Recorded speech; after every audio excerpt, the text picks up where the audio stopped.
Welcome back to the Rodcast. It is a Tuesday edition of the Rodcast, but feels like a weekend edition of the Rodcast because it's getting closer and closer to the holiday. And of course, been a short week for everybody. Some of you guys didn't even go to work this week. That's a great thing. But either way, we are grateful for you joining us today. We got a lot to get into on the show. We'll talk about Monday Night Football. Hard bowl. We'll dive into that. Ravens with the 30-23 win over the Chargers. We'll also get into some NFL news, notes, and nuggets from around the league. But most of the discussion will be about Texas A&M. It is hate week, so we will hear from Steve Sarkisian coming up next segment. We go behind the burnt orange curtain. We'll start to preview that matchup just a little bit. Won't dive deep into the X's and O's. We'll start to talk about really the magnitude of the matchup between Texas and Texas A&M, rekindling that rivalry since the first time they've met since 2011. We'll get into it and talk about it, of course. We'll hear from a couple of Aggies and hear from Mike Elko coming up a little bit later on in the show. We'll also talk about a couple of young quarterbacks in the league who might be changing their fortune quite a bit. Was Anthony Hill snubbed on the Butkus Award finalist list? We'll get into that, too, coming up on the show. A lot of people believe Longhorn fans believe that he was. We'll also dive into some other topics, but of course, your usual favorites on the show. We got Who Said That? We got the topic for the Big Fat Poll today. We got Off the Record. We got What the Facts, What the Stats. Of course, Rod's Rant coming up a little bit later on the show. We are loaded on a Tuesday edition of the Rodcast. Before we do any of that, let's introduce you to the rest of the crew. He's one of the hardest working members of the ARN family. Got a hustler spirit, period. Not sure what he's paid, but pretty damn sure this man is underpaid. Ain't no 401k for this hustler, and he's a hustle man of many talents. It's our friend, co-host, and neighbor. It is Patrick Davis, y'all. What's going on, Patrick? How you doing, brother? Oh, just living the dream. Ready to eat some turkey in a couple days. Oh, that's a beautiful thing. It is. It's going to be a beautiful thing.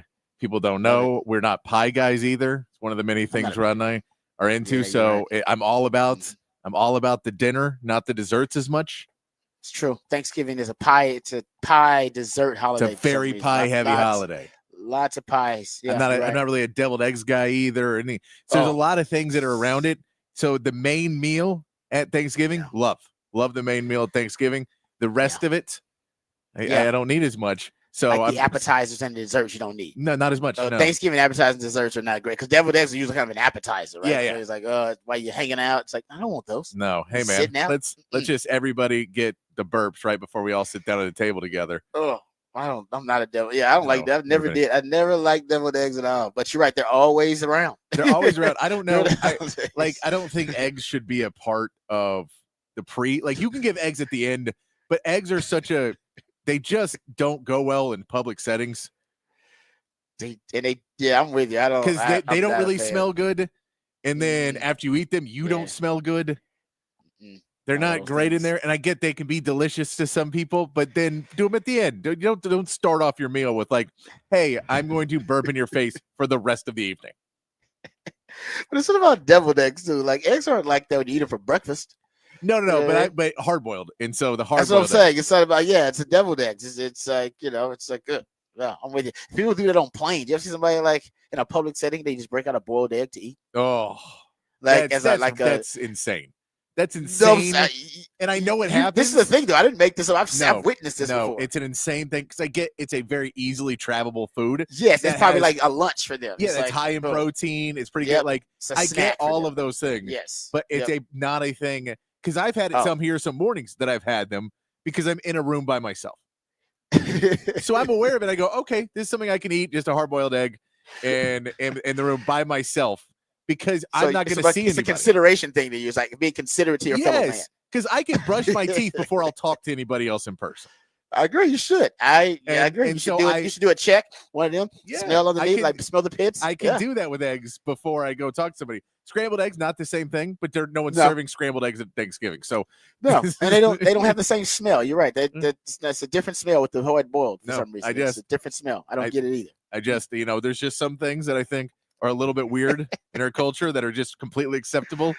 And I don't know. Hard-boiled egg. You're right. I've seen it before. I witnessed it. I witnessed people like it's like a part of their lunch too. I remember at our old place we used to work, people would break it out in their lunch. They would transport. They'd have a hard-boiled egg there, and I'm like, that is I can't do it. And they would just sit there and peel it, and they would just eat it right there on the spot. I'm with you. It's a very strange thing, I've seen it on a plane before. The plane is recycled air. You can't be. First of all, yeah, you're right. Anything like that on a plane, you need to be watching you can't just be breaking out hard-boiled eggs and stuff. You can't be tuna fish sandwiches and stuff like that on a. That's the same person who takes off their shoes. Yes, those are people. Unties their shoes, maybe even the socks come off, a hard-boiled egg, and they just think, you know what? I want to watch the world burn. No, they think they're at home. You're right. They think they're. It's like, this is not your home. This is a public shared space. There's other we all need here to use. Yes, so please be considered. You're right. I agree with that. It's all those times in life that I want to be George Costanza and just yell, "We live in a society. We're living in a society. What are you doing? Hard-boiled eggs? Come on, man."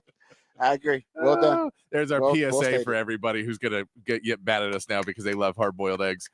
Well, you're saying you still love them. You're just saying do it in public spaces. And I don't open up the meal with. I think they're a nutrition, like they're an okay thing to have when you're like, I don't want to eat something that's over processed and everything else. And so you just go, I just want to have something that's kind of healthy and quick and easy.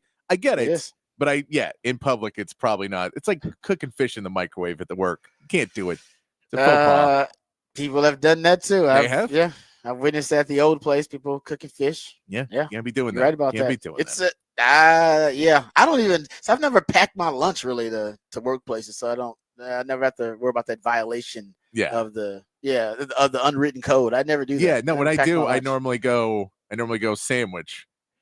Simple. Sandwich. You know what I mean? And I've gone tuna sandwich when I had my own office.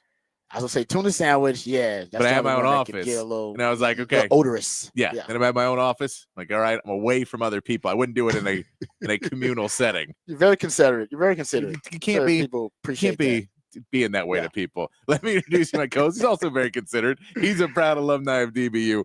He's got more papers than Dunder Mifflin and watches more film than Siskel and Ebert. He is the new Rod Father of Austin Sports Radio, Mr. Rod Babers. I appreciate that intro as always. We'll get into some other topics, of course, other than little PSAs for you for the holidays. Might jump back into some more of those throughout the show. But we'll get into, of course, Texas A&M. We'll dive into the game last night, the Hard Bowl. I believe that was the third Hard Bowl that we've witnessed so far. And man, John Harbaugh, big brothering. It's so weird when you look at John and Jim. You would often think that Jim's older, but John's older, right? John's older by forget how many months he's older by, but John's the older one, and there's some big brothering going on in this Harbaugh rivalry. John's slapping his little brother around a little bit. Yeah, that's what happened last night too. Kind of slapped his little brother around a little bit. Even though they got down in the game, still Ravens ended up. I thought early on you can tell that there's a certain level of aggression that John Harbaugh coaches with a lot of aggression anyway. Goes for a lot, likes 2-point conversions, but against his brother, we'll talk about it. But man, that 4th and 1 kind of reminded me of Sark.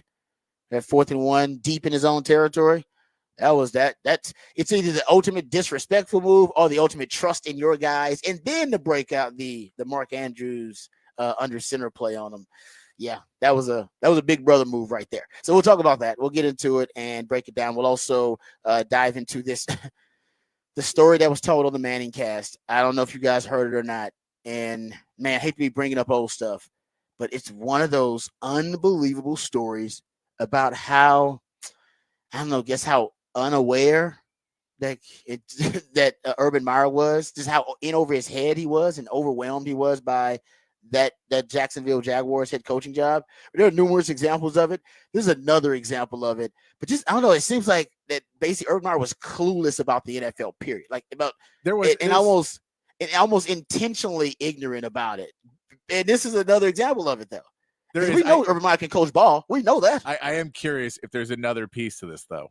I'm curious. Well, it could be Urban Meyer just being an a-hole, which is also it's either him being which also has been proven multiple times that Urban Meyer can be a bit of an a-hole. It could just be that. Because there's people that believe they have hacks to being the alpha male, and there's ways that people believe they have these. We can get into it, but yes, there's people that believe they have these hacks, and they're just like, no, it's just you being a jerk.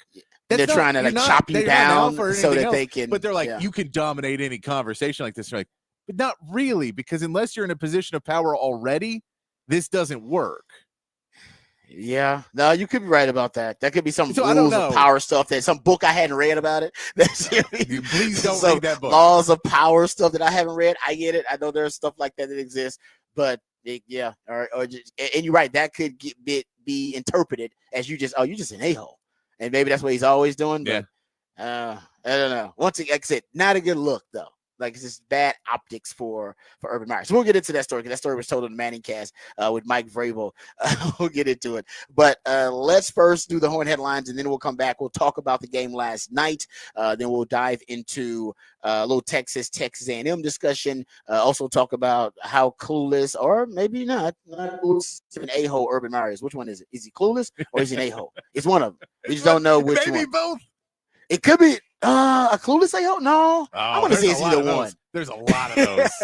Well, that's true. But I think in this case, it's either, or I think he's either, like you said, you got a good theory. That's an interesting theory. I like that theory. So either he's just being an a-hole, or, you know what, like, so it's another theory. Either he's being an a-hole, he's being clueless, or like you said, he is, I don't know, using some strategy, right, in the way that he either confronts, or in the way that he interprets like relationships, and he's using some strategy to try to get the upper hand. I don't know. Yeah, well, whoever. Well, I don't know whoever came up with that, but maybe that's an Urban Meyer thing. All right, so we'll talk about that coming up. But first, let's get the Horn headlines. Let's get updated. Let's get educated. Let's get informed with all the top stories of the day with Patrick Davis and the Horn headlines.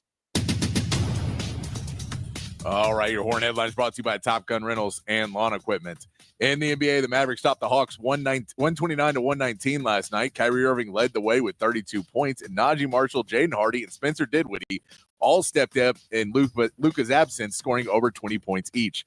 Tonight, the Spurs take on the Jazz, and the Rockets face the Timberwolves on another night of NBA Cup play. In college basketball, unranked Memphis pulled off a major upset, knocking off number 2 UConn 99-97 in overtime in the Maui Invitational. Number 4 Auburn also pulled out a close one in Hawaii against number 5 Iowa State 83-81. Tonight, more top games around college basketball include number 6 Houston against number 9 Alabama, number 1 Kansas facing number 11 Duke, and number 4 Auburn taking on number 12 North Carolina. In the NFL, the Ravens rode a 3-touchdown performance from Lamar Jackson to knock off the Chargers 30-23 on Monday Night Football. John Harbaugh's record against his brother Jim is now 3-0 in the NFL, and that is your Horn headlines. All right, thank you, Patrick, for the Horn headlines. Appreciate those. Yes, and yeah, big John Harbaugh, big brother, 3-0 against Jim Harbaugh straight up, and 3-0 against the spread versus his brother. So, not more importantly, he also covers. The interesting thing is there's so much before, obviously, even before Jim went to the Chargers, there was always a lot of like incestuous like crossover between the Harbaughs, whatever there is, no matter if he's at Michigan or Jim's at Michigan and John's with the Ravens, or with Jim now with the Chargers and John with the Ravens still. If you go look at it, I found this, there's this article that talks about how much crossover there is between the two. The 2024 Chargers have 7 players on the roster who are former Ravens. Mm-hmm. And that does not include the 8 staffers who came to LA from Baltimore. That includes the general manager, Joe Ortiz, who worked for the Ravens from 98 to 2023. Defensive coordinator, of course, Jesse Minter, who was with Jim when he went to Michigan. We talked about that. And whose father, Chargers defensive analyst Rick Minter, has both employed John and currently assists Jim. Offensive coordinator Greg Roman, who we talked about, who spent 13 of the last 16 seasons working for a Harbaugh in some capacity for Jim and for John in Baltimore. That first MVP run that Lamar Jackson had, he was in that Greg Roman offense. There's just so much crossover between the two, and familiarity between the two makes the matchups really, really compelling between them. But to me, this game it really turned on that fourth down, that 4th and 1 that was deep in their own territory, deep in Ravens territory. We talked about this with Sark when Sark went for it on 4th and 1 versus Florida's second drive, was on his own 24-yard line. How rare that is for a coach to be that aggressive. That's usually the football gods frown upon that type of arrogance. Usually it blows up in your face. Almost blew up in Sark's face, but it paid off big time, right? Because they end up converting it. But when the Ravens were down by 3 points, 2 minutes to go in the first half, facing 4th and 1 from the Baltimore 16-yard line, and they needed a spark because they hadn't really found it yet. They went for it on 4th and 1 deep channel territory, and they called a hell of a play with Mark Andrews at quarterback, essentially doing a QB sneak, and got 2 yards, converted it, and then a little actually that 40-yard touchdown to Rashad Bateman came on that drive after they converted that 4th and 1, and essentially the game turned right there on that play. And after that, the Ravens really imposed their will. 212 yards on the ground. Derrick Henry had 140. Justice Hill had 55. Lamar Jackson had a really impressive touchdown run. I mean, to me, you can tell John Harbaugh knows his team, and in that moment, because that thing could have gone terribly. I mean, the Chargers have one of the best defenses in the league. It's an elite defense. That is not a defense that that you feel confident taking those kind of chances against. And on top of that, you called a unconventional play. Hell, I probably just did the quarterback sneak with Lamar Jackson, but to do the Mark Andrews one, I guess they wanted some more girth and mass. End up paying off for him, and that was a hell of a call. And so you get rewarded when you take chances like that, bet on yourself, and then it pays off. It paid off. He paid huge dividends for the Ravens. They end up pulling off the win.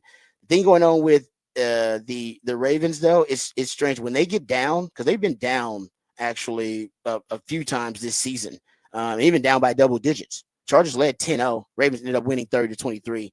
Baltimore is right now 4-1 this season when they trailed by at least 10 points at any time in the game. The rest of the NFL is 18-130 straight up. They are 4-1.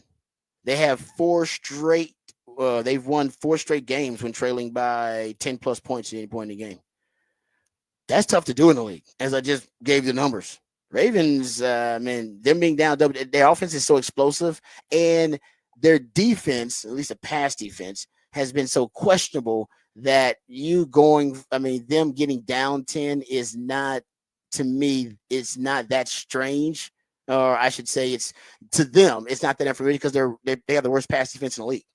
So teams move the football against the Ravens and probably go down the score. And if the Ravens, obviously slip up and have a slow start or have, multiple drives with consecutive punts, I can see their defense just giving up plays because their defense has allowed, I believe, the highest explosive pass rate in the league so far.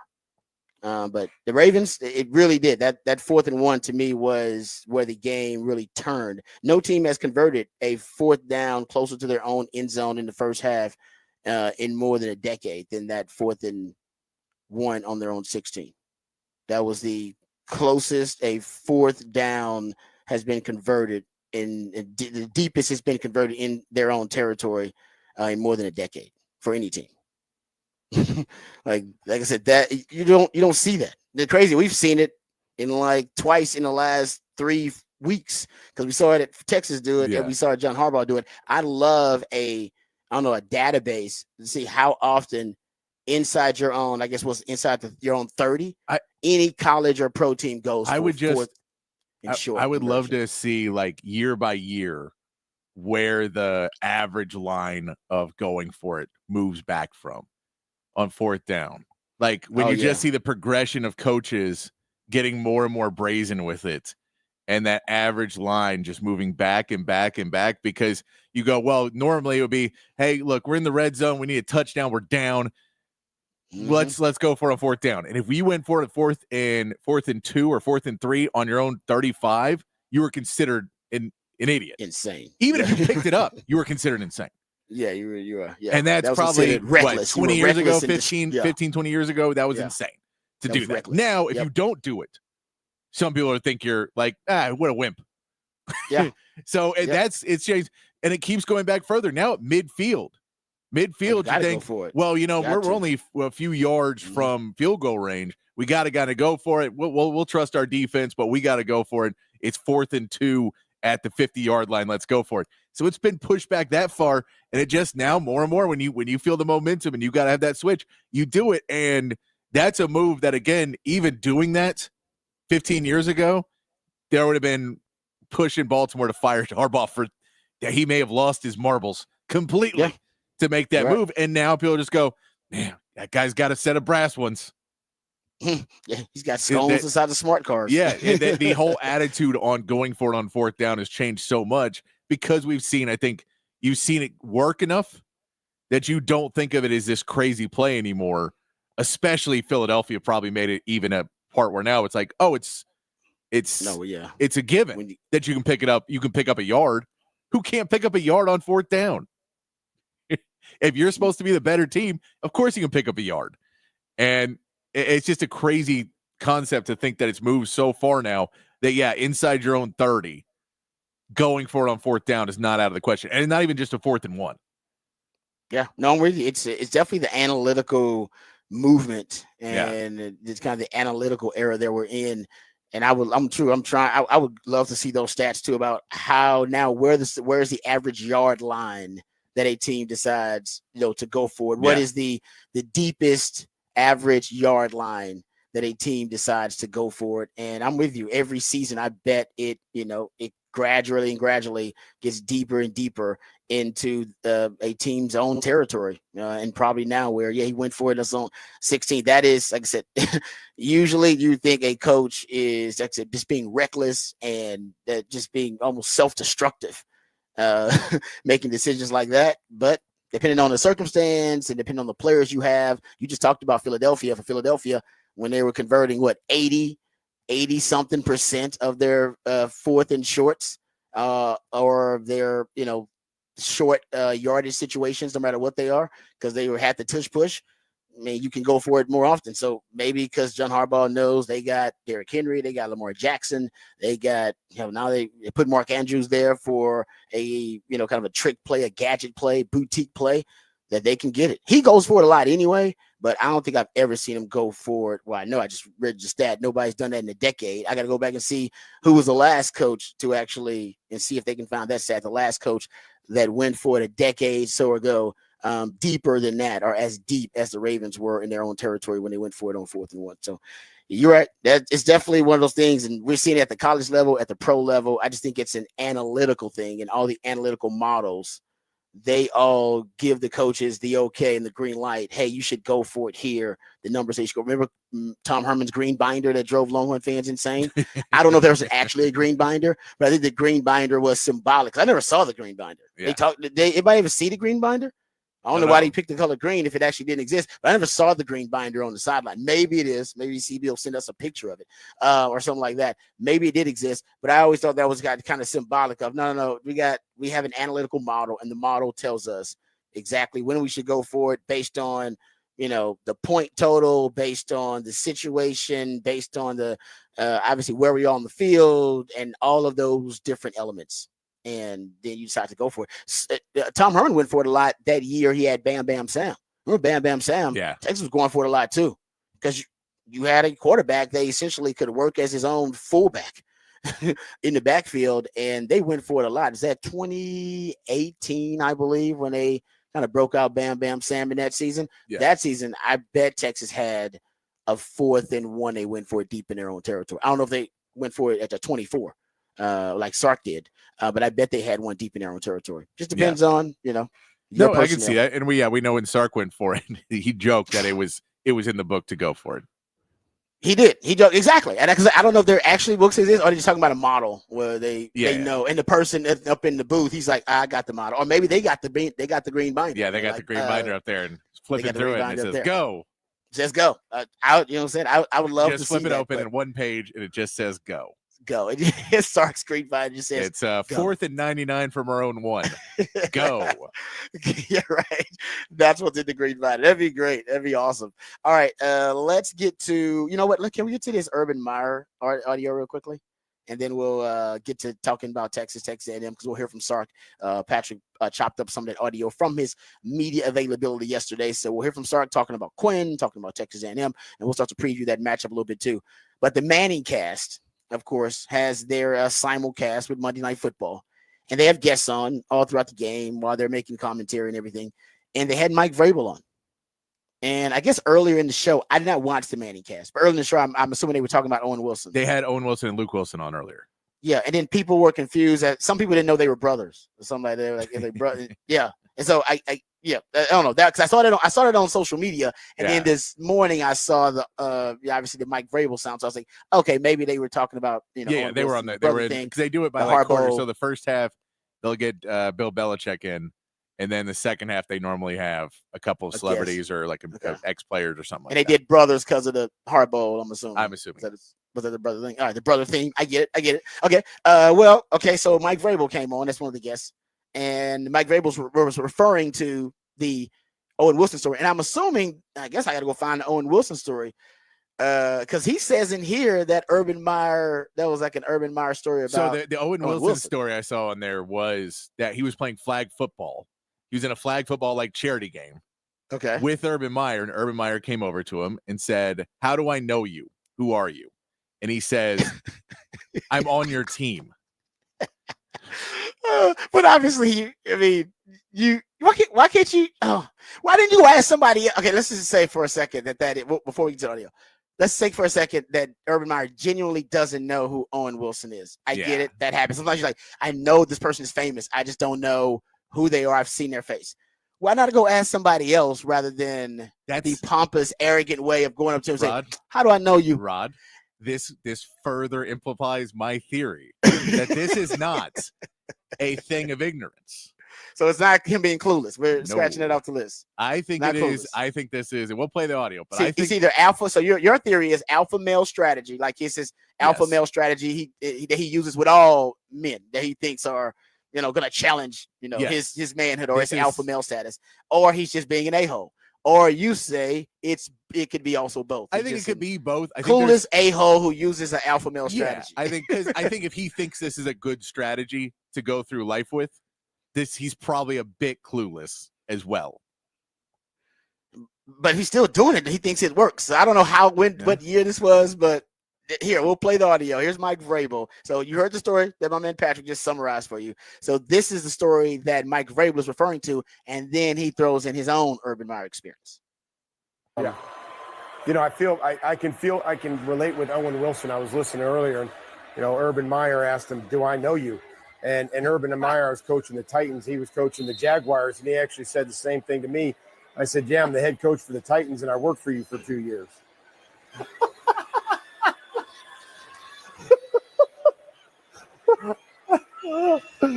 Oh, that's just like his line. Oh, yes. I love it. That is great. All right. So, that is fantastic. I worked for you for 2 years. And I coach in your division. I'm a head coach in the NFL, so you should probably know who I am. Oh, that's great. Yeah. Okay. So this is because there's a thing, and Donald Trump is famous for this, but it's not just him who does this, but it's when you shake hands with people. As soon as you grab their hand, you pull your hand into your chest. So you don't ever stick your hand out far. When you shake hands, you pull in. So they're off balance. They have to come to you. They have to. It's a power move that people power think. move. Yeah, it's a power move. It's a thing of power moves. It's also a real a-hole thing to do to people. It's both. There's no because it's a power move. But if someone does that to me, I don't go, "Ooh, powerful guy." I go, "Oh, what a jerk." Like, what a terrible person that I'm just reaching out to go, "Oh, hey, how's it going? Hey, how you doing?" And they have to go, "I'm better than you." And you go, "You're not, though, because you have to do this." And if you have to do this to impress me, if you have to say you don't know my name to impress me and make me think you're better than me, then I think you're worse than me. Because in the grand scheme of things, you may be successful, you may have all these things, and God bless you for having them. But at the end of the day, I don't want to be that person ever in my life. And I'm fine with not being the person who goes through life thinking the only way I can get one up on people is by being the most disrespectful egomaniac on the planet. And that's the only way to win in this world. I don't want to be that cynical because what's the point if that's the way you have to live your life every day? So there are other. I agree with you because that is probably one of those rules, alpha male strategy, rules of power kind of thing. I know there are people that employ this, but there are ways to do it, but also do it to be beloved by others and to be admired by them. Right? There are different strategies, like Mac Brown's strategy. Like Mac Brown, everybody who has an interaction with Mac Brown, they'll tell you, oh, Mac Brown, he remembered my name or remembered Yes. something about me when I met him the second time. And you'd be like, what the hell? That's amazing. Because most people, you have to reintroduce yourself the next time you meet him. And Mac told me once, he was like, oh, when I meet somebody, I repeat their name. Like if I can repeat it in my head like 15 times or so, I stare right at their face. And like I looked at them, he said, I'll get it. Now that's just a talent he has, probably because everybody can't do that. But his strategy has always been, I will earn the adoration of people by them thinking they're special. Not that you aren't special, but when Mac Brown comes and when Mac Brown's like, hey, good to see you again, Bob. And you go, what the? You remember me, Mac? I was going to introduce myself, and you remember? He's like, yeah. And then you have adoration for them another way. So he's trying to earn adoration with his types of strategies. So Mac has his own rules. Mac, a lot of people go look. Mac has a strategy. When he shakes your hand, he'll kind of maybe sometimes caress your arm there a little bit. You know what I mean? It's all to try to make you feel like there's an intimate moment happening right there. Yeah. So there are different strategies about how you interact with people. But that one, you're right. That one is just the alpha male a-hole strategy because I'm always trying to win. I'm not trying to earn respect or adoration. I just want to make you know I'm better than you. No, there's a reason why people will put their arm around your shoulder and hug you and do all that is because there's studies that the more human contact you have with somebody, the more you're likely to trust them. And it's just it's a natural human instinct. It's a natural thing. Yeah. So there's reasons people do stuff like that. The touchy-feely index. Yeah, the guy will grab your hand or a guy will just wrap his shoulder around you, whatever, just to have physical contact with you continuously. So there's all these ways that people do it. And I'm just saying, so there's some ways that it's done and you're like, man, I see what you're doing. And it seems like, and this one feels like so their two options are you're a complete idiot, which I don't think you are. No, he's not. No way. And that's why I say I won't disrespect Urban Meyer to say that I think it's a complete idiot. I will disrespect him and think that he is an a-hole. Because that's been very, very rarely hear stories about him not being one. More than likely you hear stories about him being one. So that's way more believable for me than believing that he's really ignorant because we know he's not. We know that he was a really great college football coach at multiple locations. Terrible NFL coach, but really great college football coach at different locations. Here's my counterpoint because I agree with you, by the way. Here's my counterpoint, devil's advocate here, that the other stories they imply that there is some cluelessness on his part, right? Remember the Aaron Donald story? For those who aren't familiar, after he was fired by Jacksonville, there's an expose came out about, people interacting with him as a coach and anonymous, scouts and coaches on the staff talking about his time with the Jacksonville Jaguars. And one of the reports said Meyer said he conducted a 6-month deep dive on the NFL that included interviews with his former Florida and Ohio State players, as well as a study of the salary cap. But multiple sources said Meyer was unfamiliar with star players around the league like Deebo Samuel, Jamal Adams, and Aaron Donald. The quote from Meyer, at least anonymously here, says, quote, "Who's this 99 guy on the Rams? I'm thinking he might be a problem for us." Maybe he was just joking in too about I don't really know what this guy is, or maybe I don't know. There's like a cluelessness one. Like think about when he got caught, like filling up the young lady, and he was like in a bar in public, and there was a video of him who he's a married man, and he's just filling up some young thing at the bar. And I'm thinking to myself, dude, you're in public, right? I'm not, hey, do what you want to do. It's free country. I'm not, hey, man, go get it if you can. She was young and she was hot. I get it. Okay, you are married, but you can't do that in private. Why are you out in public doing that? Why are you out in public? You're Urban freaking Meyer. Wasn't that after a loss, too, where he didn't go home on the plate? Yeah, it was a lot of. So I'm sure. My point is that there is a clueless aspect to Urban Meyer. Where it's like, remember he was doing an interview and there was like a shirtless man, being seen in the background.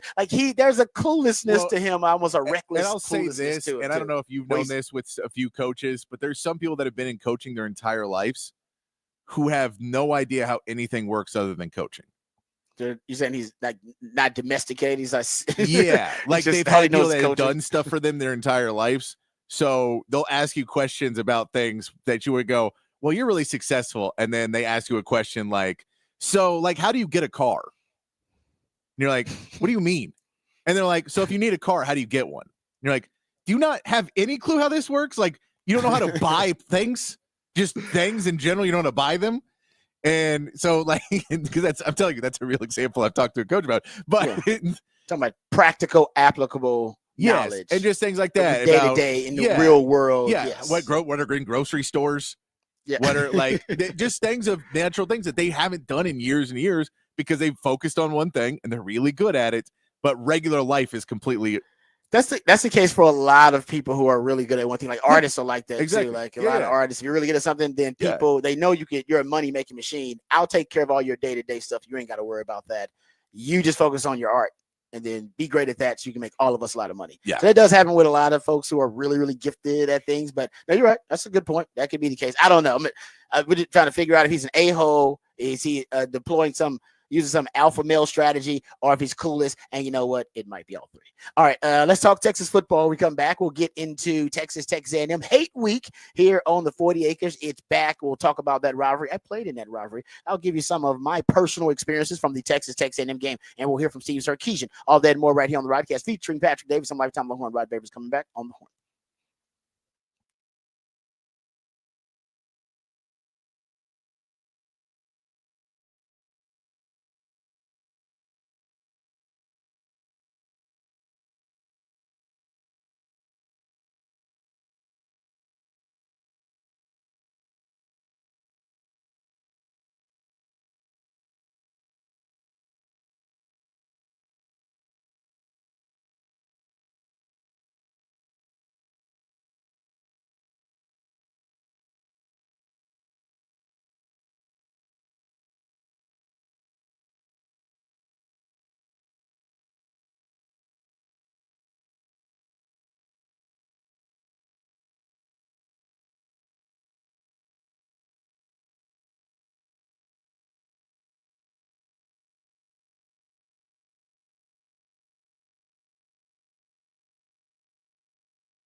All right, welcome back to the Rodcast. Time to get into some Texas football conversation. Time to talk about Texas A&M. It's going to be, we already know it's going to be a huge game. As a matter of fact, I saw that the tickets, apparently the Longhorns are responsible. If you go look at it, this Texas A&M game, according to TickPick, it is the most expensive college football ticket of the year. Of the seasons, period. The most expensive ticket, $1,079. Texas at Texas A&M. Ohio State and Michigan is behind. They said, and they're saying that the Longhorns, basically, you're talking about this might be one of the most expensive college football tickets, not only this year but ever. Period.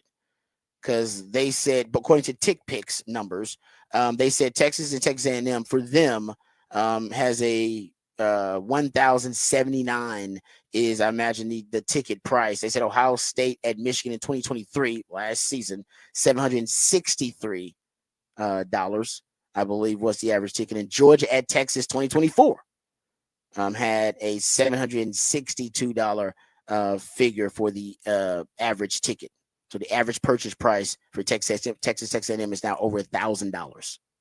It makes it the most expensive regular season game right now between college and the NFL, according to TickPick.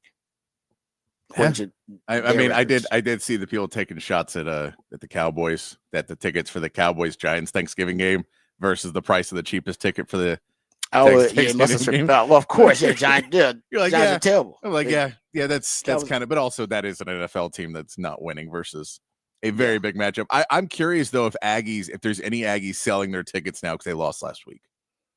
No. You think there's any that are just well, trying to take the payday honestly, out? No. There's some. Yeah, you're right. There's because I think most of them are devoted. They going, man. Yeah, I think most are. Yeah. I think there's some that maybe want a happier Christmas, but you know what? Times are tough. All right, times are tough. We just had a change in leadership because of that. So you're damn right. There might be something like, what, $1,000 per ticket? I got 4 of these. You know what? If you have season ticket check, I went all season. They disappointed me at the end of the season. I'm not happy about this, and my tickets are worth $3,000 each. Yeah, and I got 4. That's true. You get $12,000 right now. Yeah, no, you're right. Take 12 grand. Yeah, no, you're right. Yeah, I'm thinking about it from the fanatic perspective, but you think about it from a family man perspective. Yeah, and you also got to remember how 5 G's in your pocket like that. Yeah, people are also always going to be the ones like, well, I'm the only one who's going to sell. But I agree with you. I think most Aggies, they large and majority. they know Longhorn. They know Longhorn fans got some deep pockets and will be willing to pay those crazy amounts. They feel fine. They feel fine gashing Longhorn fans. I got some dumb Longhorn fan that paid me $8,000 for these tickets, and it's like Longhorn fans like, I don't care. I just want to go. But I do agree with you. I think most Aggies will keep their tickets because it's been waiting for so long, and it still does keep the point of, if nothing else, you can spoil their season. Oh, yeah. And you can, your season has been a good season considered the first-year coach. That was a disappointing loss to Auburn, disappointing loss to South Carolina. But, it's been a good season for the Aggies. If they beat Texas, it's a great season for the Aggies. It goes from being good to great. Yes. Mike Elko gets a contract extension after the first year. They don't even let it. Nope, sign him. Extend him right now. That's how this is gonna be a religious experience for them. I remember playing in that place, and trust me, it's definitely a unique, intimidating environment and a hostile environment, and it'll be as hostile as it's ever been in the history of Texas A&M. Quinn has a chance to have a legacy game here. This is a legacy game for Quinn. Right, legacy games are those big games. He's played well in the Bama game, well in the Michigan game. You got your rivalry games. Played well in that game versus Oklahoma. In those games versus Oklahoma, how's he playing this game versus Texas A&M? It's going to be like I said, a monster rating. There's no doubt about it. The world's going to be watching. I don't think there's anything else competing with it. That earlier, I think it's going to be the lone standout game around that time. I'm trying to see if there's anything sexier that's going to be on that night. But anyway, let's hear from Sark talking about Quinn, because that's what everybody wants to talk about. Quinn's status with his ankle. He got an MRI, and the MRI came back that it was just a mild ankle sprain. But here's Sark yesterday talking about the injury status of his starting quarterback. I think he's doing okay. Our schedule is a little bit different. We're normally a morning practice team. But with this being Thanksgiving week and no school, we're not practicing until this afternoon. So I'll have a little better understanding when I get to see him really on the field. But he's planning on practicing today, so we'll see how that goes. All right. So he is going to practice. I expect Quinn, if it's a mild ankle sprain, Quinn will be ready to go. They will have contingency plans, I imagine, in place in case worst case scenario materializes and it's re-aggravated or re-injured or the lingering effects from the injury. So I expect Arch to get a lot of first team reps this week in practice. But that intimidating environment playing the Aggies, it's a huge game. And I don't know if Texas I don't know if there's an experience that these players have had in any road game that will be able to get them ready or simulate what they're going to experience versus the Aggies. That game at Arkansas a couple of years ago, not even this one, at Arkansas, and even this one, it's a hostile environment. They're a rival. They don't like you. It doesn't necessarily, in my opinion, it doesn't measure up to what the Aggies present. It's a smaller version of the hatred and the vitriol that you're going to face when you face the Aggies. And you hadn't faced the Aggies in, a decade and a half. So it's been built up, been pent up for a while. They haven't had a way to exercise, those demons, haven't had a way to really, haven't had a release of all that vitriol and angst and hatred they have for the Longhorns. Trust me, it's all coming out on Saturday. Here's Sark talking about the previous games the Longhorns have played in that could get them ready for an environment like they're going to see in Aggie Land. As far as A&M, they've been in the SEC now for quite some time. There's a lot of big games that you have to play in this conference. So I'm not, they'll be ready to go too, I'm sure. Coach Elko is a good coach. He's been around the block. He's been in college football playoffs. He's done all that stuff. So they'll be okay. All right, they better be. And they're pumping in extra sound. I saw the report from KTBX, I believe it is, a news station down there in Aggie Land, and apparently they had speakers. Speakers were brought on the sideline last week, and she reported that their intentions are to use those speakers in the game versus the Longhorns. His Sark, when he was asked about being ready for Kyle Field, that knows that extra sound they're going to pump in. First is the speakers have to be turned off when we're getting ready for play. So make sure the officials know that. The second key to that is, I think it's a mentality that we work on all of the time. We don't wait for games like this to say, hey, we got to have great poise and composure. We really try to work on that throughout the summer, throughout training camp, as the season goes on, so that when games like this come, we can play a really poised and composed game. Or even last Saturday when everybody, you could almost feel a level of frustration with everybody in the stands and ourselves included on the sidelines of, we had 3 out of 4 plays. We put the ball on the ground that we were able to regroup, resettle, keep our composure, and stay together as a team to go do those things. And so, again, I don't think this is like a one-shot thing where we're talking about poise and composure when it's a big game. I think there's a level of consistency in our approach to that that allows us to feel comfortable talking about poise and composure when you're going into a game like this. Yeah, it doesn't take long to quiet a crowd. That's up to you. How long that crowd stays in it, that's totally up to Texas. They're going to be rabid. They're going to be freaking. This is going to be a religious experience for the Aggies. Yeah. So they'll be as hostile as you've seen it, but you can take the crowd out of the game pretty quickly. That takes no time. That takes a good drive and a 3 and out or a turnover. You make big plays, that crowd will shut up. It will. They will. But this is the thing, and this is what you got to remember, because you allowed it this week against Kentucky in that third quarter. You let Kentucky get some momentum back. You did it against Arkansas, letting Arkansas get back in that game. You can get the crowd out of it, and the crowd can get back into it. Mm-hmm. So just because you get that early victory and you get the early wins and you take the crowd out of it, then pulling off of that and trying to do that, turn the switch on, turn it off, that can kill you when you come out of halftime and that crowd's now a little bit drunker and all of a sudden they get a big stop and a score. And now they feel second half momentum's on our side and we got to get it going. That crowd will be crazier. I would say at that Georgia game, the loudest the Texas was in the third quarter. The Texas fans was in the third quarter, not in the first half, because Georgia basically sucked the air out of the room in the first half. But after that Jahdae Barron interception and Texas scores, Now it feels like momentum may be shifting back and Texas actually scoring the ball. You say, now that's the loudest you heard that stadium. So it is something that you have to be conscious of for 60 minutes, for the fourth quarter, that this is a game that it doesn't matter if you're up. I mean, they just came back against Auburn. Mm-hmm. This is a big 21. game that even if you get that early victory, you can't celebrate early because it could come back to bite you. No, you need to do to A&M what Georgia did to you at home. Yeah. Just take that crowd out of it for the entire first half. Now, you're right. Texas made a little bit of comeback, but that crowd pretty much, they lost their spirit. Yeah, once it was over in the third quarter, once they scored again, basically that flea flicker, they did the flea flicker and got it. They picked up the fourth down, and then they hit the flea flicker, and that was the official dagger that killed the crowd for the last time. Yep. But when there was that third and whatever it was in the third quarter, that was as loud as I heard it get. Yeah. Like I said, that means the crowd didn't really play a significant role in the game. No, that's what you want. No, exactly. You take the crowd out of it with that way. Trust me, there have been times when I was on the field in Aggieland where you cannot hear your teammate talk and speak, and you're right next to him. Can't hear him. Yeah. And you're right next to him. All right. That's a reality of being down there in Aggieland, and it's going to be emotionally charged. I've played the Aggies with an emotional charge. I played them after the bonfire game. That was the bonfire game in 99. I don't know if there will ever be an emotional charge like there was in that stadium that day. So I'm not comparing it to that. All right. That was obviously a tragic situation.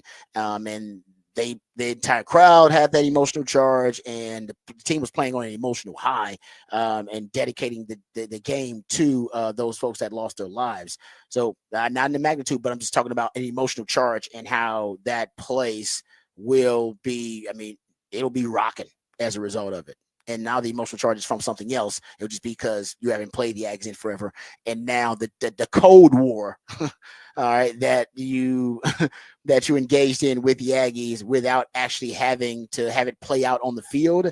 And now you get to play it out, all right, on the field for the first time in 10 plus years. Oh man, that crowd, to start off, they're going to be foaming at the mouth. Mm-hmm. You got to take them out of it early. You want to take their spirit early. So I'm with you. I think at one point the Aggies will, in the Texas lead, the Aggies ain't going nowhere. They're going to fight like hell. But you can make the crowd less impactful.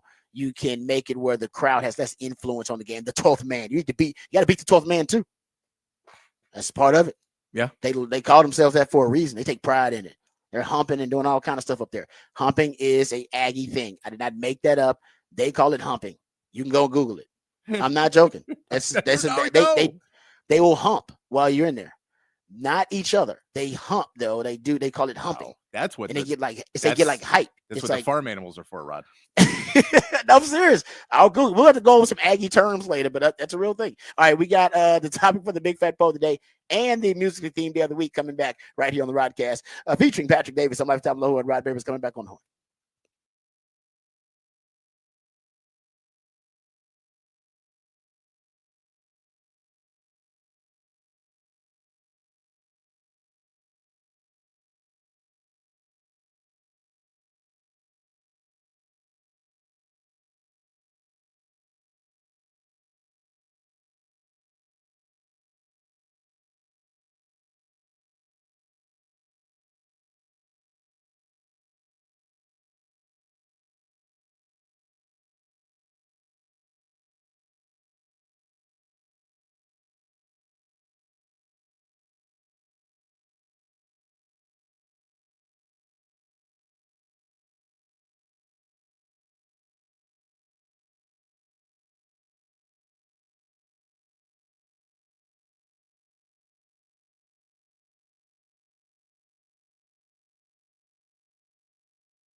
Welcome back to the Rodcast on a Tuesday morning, and that means it's a top of the charts Tuesday where I'll play you songs that were number one this day in history. Started off a little shaft. I had to start that pretty far into the song though, because it is a long intro. Oh yeah, how long is that intro? Like when the actual lyrics start is like 3 minutes in. That's crazy.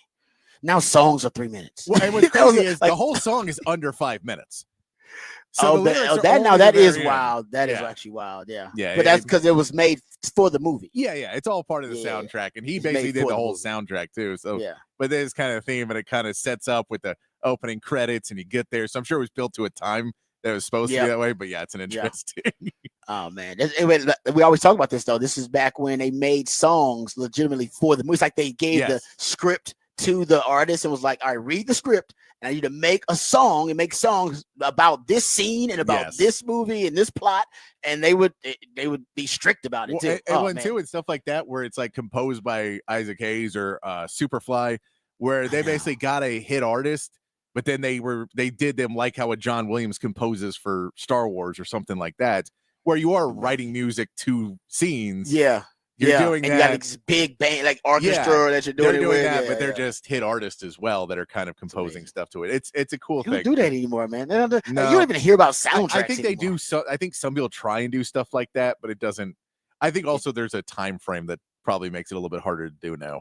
That people want entertainment ecosystem. Yeah, people want movies.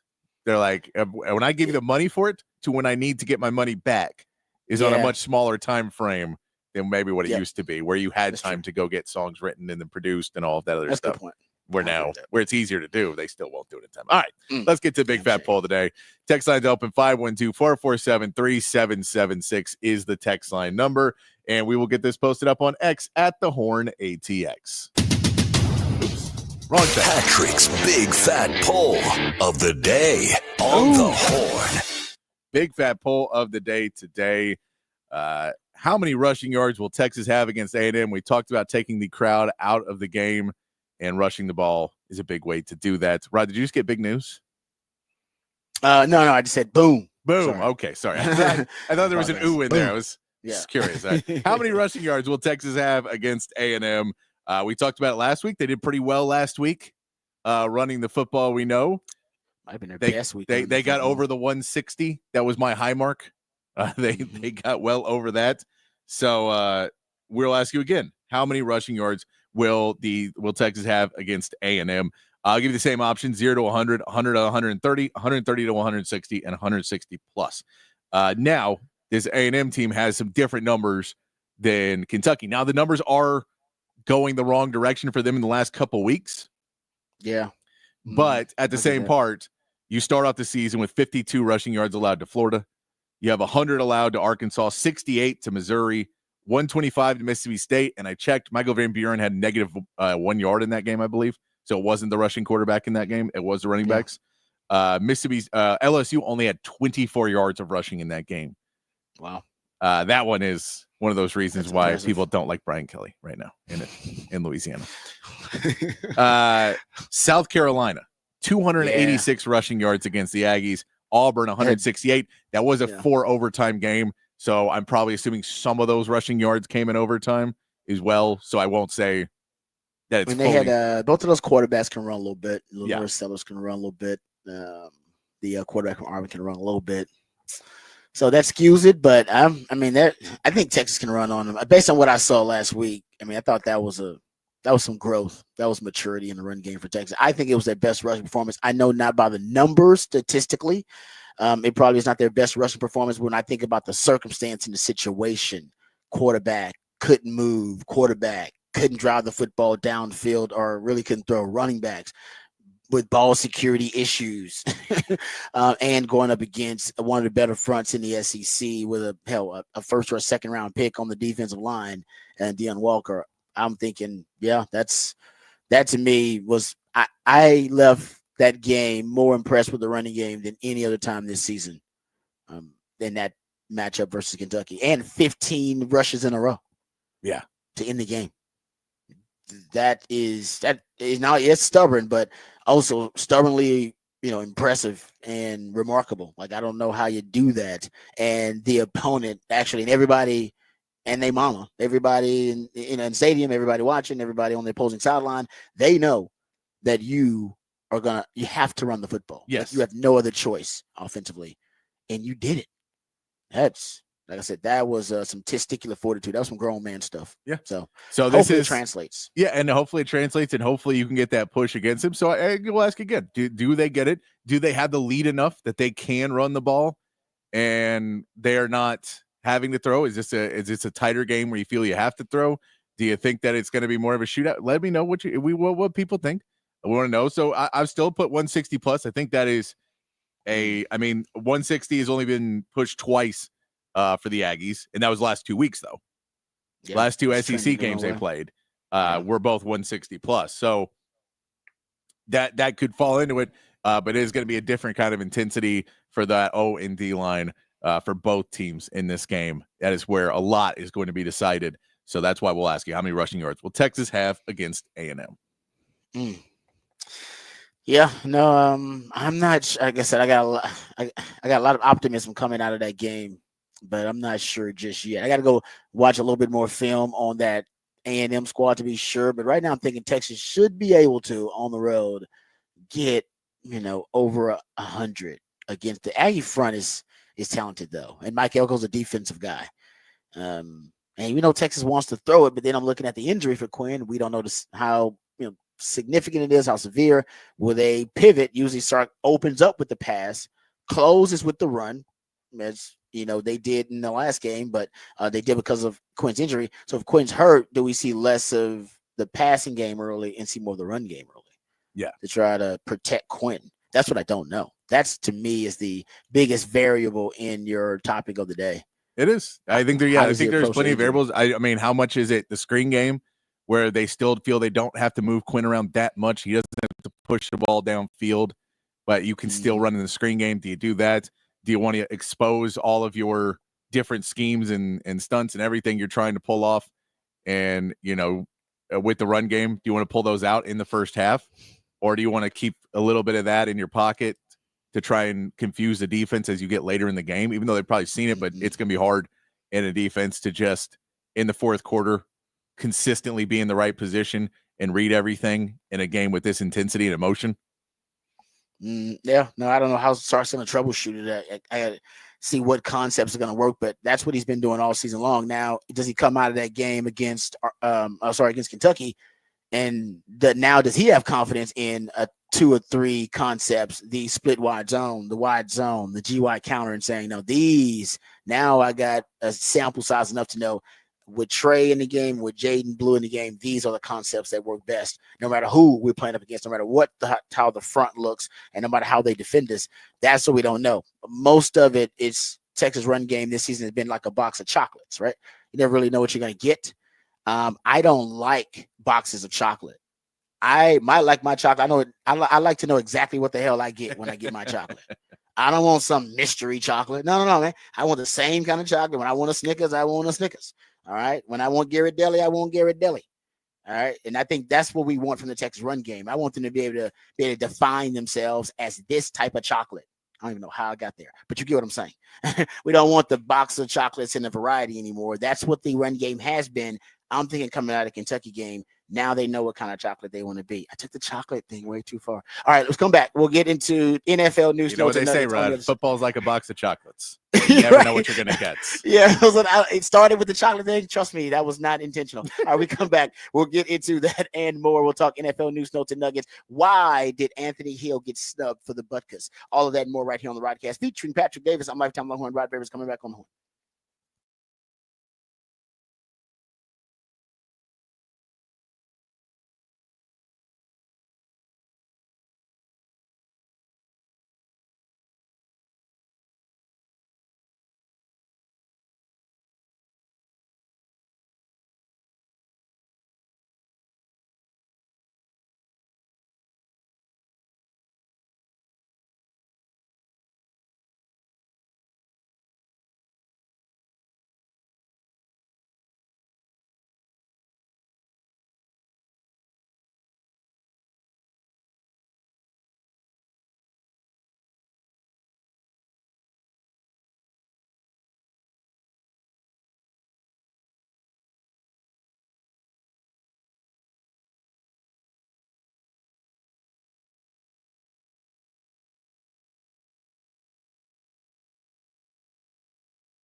All right, welcome back to the Rodcast. It is a Top of the Charts Tuesday. That's when my co-host, the Idealionaire Patrick Davis, that's when he plays jams that reach the top of the Billboard charts on this day in history. So we appreciate all of his efforts there. We also appreciate Patrick coming up with the topic for the big fat poll of the day. It's already posted there for you at the Horn ATX on X. Patrick, what is the topic for the big fat poll of the day? Big fat poll of the day. How many rushing yards will Texas have against A&M? Yep, I'm gonna go with 100 to 130. You're going 100 to 130. 130 to 160. Getting the early votes. Yeah. I mean, if it 160, then oh man, Texas, they may now unless there's an injury, unless there's some injury or something at quarterback. But if they rush for 160 and Quinn is at least at 80%, 80, because honestly, in that game, he wasn't even 50%. He couldn't move. No. By the end of the game, it was pivot. No, because basically he missed those two throws on that one drive, and everybody realized, oh, he can't put the ball anywhere now. Because Quinn doesn't miss throws like that.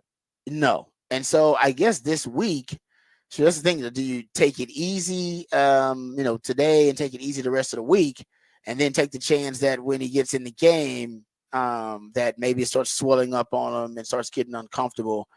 Or do you work it out pretty early this week and work because they don't have class or anything, so he can get treatment all day, which is beautiful. Yes, you ain't got to worry about going to class. You got to do nothing but just go to practice and get treatment. So that goes trust me, that goes a long way in recovery. But the question is, like, do you work it out to push it a little bit to see if it swells up on him or if it's painful later? Because you want to work it out, or because you want to know in that second half, is it going to get bad again? Yeah. Is it going to swell up on him again? Is it that type of ankle injury? Or is once he recovers, once he gets 3 days of treatment, 3 days of light practices, that he'll be recovered enough there? Yes, it'll be uncomfortable during the game. There'll be a certain amount of pain tolerance, but he'll be fine. Yeah. I mean, he won't be, his game won't be adversely affected like it was in that game versus Kentucky. So I'm not a trainer, so I don't know which way they go with it. But yeah, and I mean, those ankle injuries like that, they're especially mild strains. You really don't have an idea if it that it was just super cramped up that night, but today by Sunday he was feeling better already a little bit. And by Monday, some people get over ankle injuries really quickly. Yeah, and I mean, it could just be okay. It's a little sore, but I have full motion on it now. Yeah, so wrap it up. Yeah, because once you have full motion on it, you're pretty good. It's more the swelling of it. Because once it swells, that's when you lose motion. And once you lose motion, now it's painful and you can't move normally. So once you get full range of motion back, it's not swollen, it's just painful, then you're usually pretty okay to go. I don't think Quinn's pain tolerance is low enough that that's going to really mess him up too much. I think it's once you get that point where you don't have full range of motion on that ankle. But I mean, we just don't know how bad it is. We're not going to find out how bad it is. Yeah, what's your definition of mild is the question. They say mild. It's like, okay, well, that's the thing. It's not a sprain where it's not high, and that's the important thing. The higher it is, the worse it is. If it's mild, that means it's low. It's low. That, to your point, it's all about range of motion and then pain tolerance. And like I said, I think ultimately 3-4 days of just treatment, because he'll get treatment, like I said, all day long, basically, because he doesn't have anything to do. Ankle injuries, if they're indeed mild, usually don't necessarily linger for that long. You got to wrap it up. He probably got to put something on it, and he's a quarterback, so they can really wrap it up, which is good. Like when you're a skill position guy, I hate having my ankles taped. Mac Brown would always be looking around. I was like, tape your ankles? I never tape my ankles. I figure once you tape your ankles, I tape them all the time. So I never taped them. I never wanted to start taping them, because once you tape them, you always got to tape them. So I'd have like a light. I would just have tape around them, all for show. It was all for optics. So when I walked past coach would be like, all right, got them taped up, because it was like kind of team policy, like you had to have them taped up. But I would have the lightest tape job you could have. Yeah, no, that was always in basketball. Once you wore ankle braces, because kids would start wearing them because like a pros did or whatever, and coaches would get so mad at you because like once you do that, it's forever. Yes, once you're relying on them, then your ankles will always be relying on them. You want to try to get if you're doing this at 15 years old, you can't stop at 20. No, and so if you're going to continue your playing career, it's like you can't do that. So they don't do it until the doctor tells you to do it. Was pretty much for every brace in sports, but basketball, the ankles was big. Was don't try and mess with your ankles like that, because it'll continue to make it worse. Yeah. So like I said, tape jobs do wondrous things when it Yes. comes to your ability to move around and to deal with the pain. I've seen guys who have severely sprained ankles, but they get taped up, and the change direction sometimes for them is a little weird. But they can run and they can move, and for him, change direction, No, of it's course more. he needs to do it, but it's not as important as a wide receiver or running back. No. For him, it's more the plant. Yes, exactly. Being able to plant and being able to push off that foot, Yeah. and drive the football downfield, which I think he'll be able to do. And I think Sark will have a great contingency plan ready to go with Arch. I believe Arch will be getting first team reps. Because you're gonna limit Quinn in practice because of the injury, then even better, who's getting those reps? Arch is getting those reps. Yeah. Boom. So either way, I feel good about the situation for the Longhorns. But yes, I think that will determine how many running yards Texas has, because are they going to start with the run to protect Quinn, or we just going full throttle, all gas, no brakes with Quinn, and we're going to lead with the pass like we always do. All right, so let's we'll get into that. Let's also throw in there. Yeah. It also depends on where DeAndre Moore and Isaiah Bond are too. Also a big part of that. Yeah, those guys were dealing with injuries. That's a great point. That's why they were limited. That may have been why they played more pony package than they had played all season long. They played, you had 10 plays of the pony package just in the scripted game plan. I think you had 14 such plays on the pony package all game long. That's the most plays I've seen out of the pony package since Sark has been there. So in one game. Yeah. So I may be right about that. Maybe that's why we saw so much variety and diversity. Another week for them to get healthy. That would be that's and important. Again, get treatment every day. Treatment every day, all day, like all day long. You just getting treatment. Boom. Yeah, you get one. You go for a couple of hours for treatment. You leave for a couple of hours and you come back. And the treatment guys, they'll come like to your place and drop off the treatment, like for the overnight treatments and stuff like that. You get that too. Oh no, this is a great time for recovery, because basically you can just focus on recovery and preparation. That's all you can you focus on as a player during this downtime. And of course you get some family time. I'm sure coaches kind of work that out during the holidays for the guys too, but their practice schedule changed, and we'll hear from Sark later on in the show. All right, let's before we get to this Butkus snub of Anthony Hill, because I think he was snubbed. My man CJ Vogel makes a really good case for this. Let's get to the Horn headlines. So we'll get updated, educated, and informed with the Horn headlines first. Then we'll come back. We'll talk about that Butkus snub, if you will, get into that a little bit. And we'll also dive into some of the other NFL news, notes, and nuggets. I want to talk some Texans. I got some troubling Texans info, some stats that I've gathered that are, once again, they are pointing to a disastrous trend, or at least right now trajectory for the Texans. They got to get this thing turned around. They got to do it quickly. We'll discuss that too. But first, let's get educated. Let's get updated. Let's get informed with all the top stories of the day with Patrick Davis and the Horn headlines. All right, your Horn headlines brought to you by Top Gun Rentals and Lawn Equipment. In the NBA, the Mavericks topped the Hawks 129-119 last night. Kyrie Irving led the way with 32 points, but Najee Marshall, Jaden Hardy, and Spencer Dinwiddie all stepped up in Luka's absence, scoring over 20 points each. Tonight, the Spurs take on the Jazz, and the Rockets face the Timberwolves on another night of NBA Cup play. In college basketball, unranked Memphis pulled off a major upset, knocking off number 2 UConn 99-97 in overtime in the Maui Invitational. Number 4 Auburn also pulled off a close win in Hawaii against number 5 Iowa State, 83-81. Tonight, two more top games around college basketball include number 6 Houston against number 9 Alabama, number 1 Kansas facing number 11 Duke, and number 4 Auburn taking on number 12 North Carolina. In the NFL, the Ravens rode a 3-touchdown performance from Lamar Jackson to knock off the Chargers 30-23 on Monday Night Football. John Harbaugh's record against Brother Jim is now 3-0 in the NFL, and that is your Horn headlines. Thank you, Patrick, for the Horn headlines. We'll get back to that game last night. We talked about it last hour, but we'll give you our thoughts on it coming up next hour. But first of all, can I just give some more props to the Cowboys for that win over Washington? That was a really impressive win, man. It showed a lot of grit. That was like a culture and a character win for the Cowboys. That's not something we've been talking a lot about when it comes to the Cowboys these days. Is positive culture and great football character on that team. No Dak Prescott, no Jake Ferguson, no Brandon Cooks, no Tyler Smith, no Zach Martin, no DeMarcus Lawrence, no Trevon Diggs.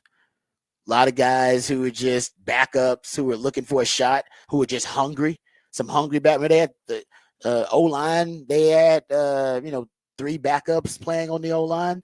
You had a couple of backup DBs playing. That young kid was named Josh Butler, had a great game. Got a great story too. I have to find, actually, I have notes about Josh Butler and that story of his. We'll get into that maybe a little bit later on. But he's another young guy that stepped up. These are the types of wins the Cowboys need right now to build the culture, while the front office kind of extends the window. Because I always say the front office can be thinking about the draft, and they can be thinking about the future of the Cowboys. The locker room should be focused on the here and now and winning games. And right now, I'll give the Cowboys props. They do seem to have the right balance.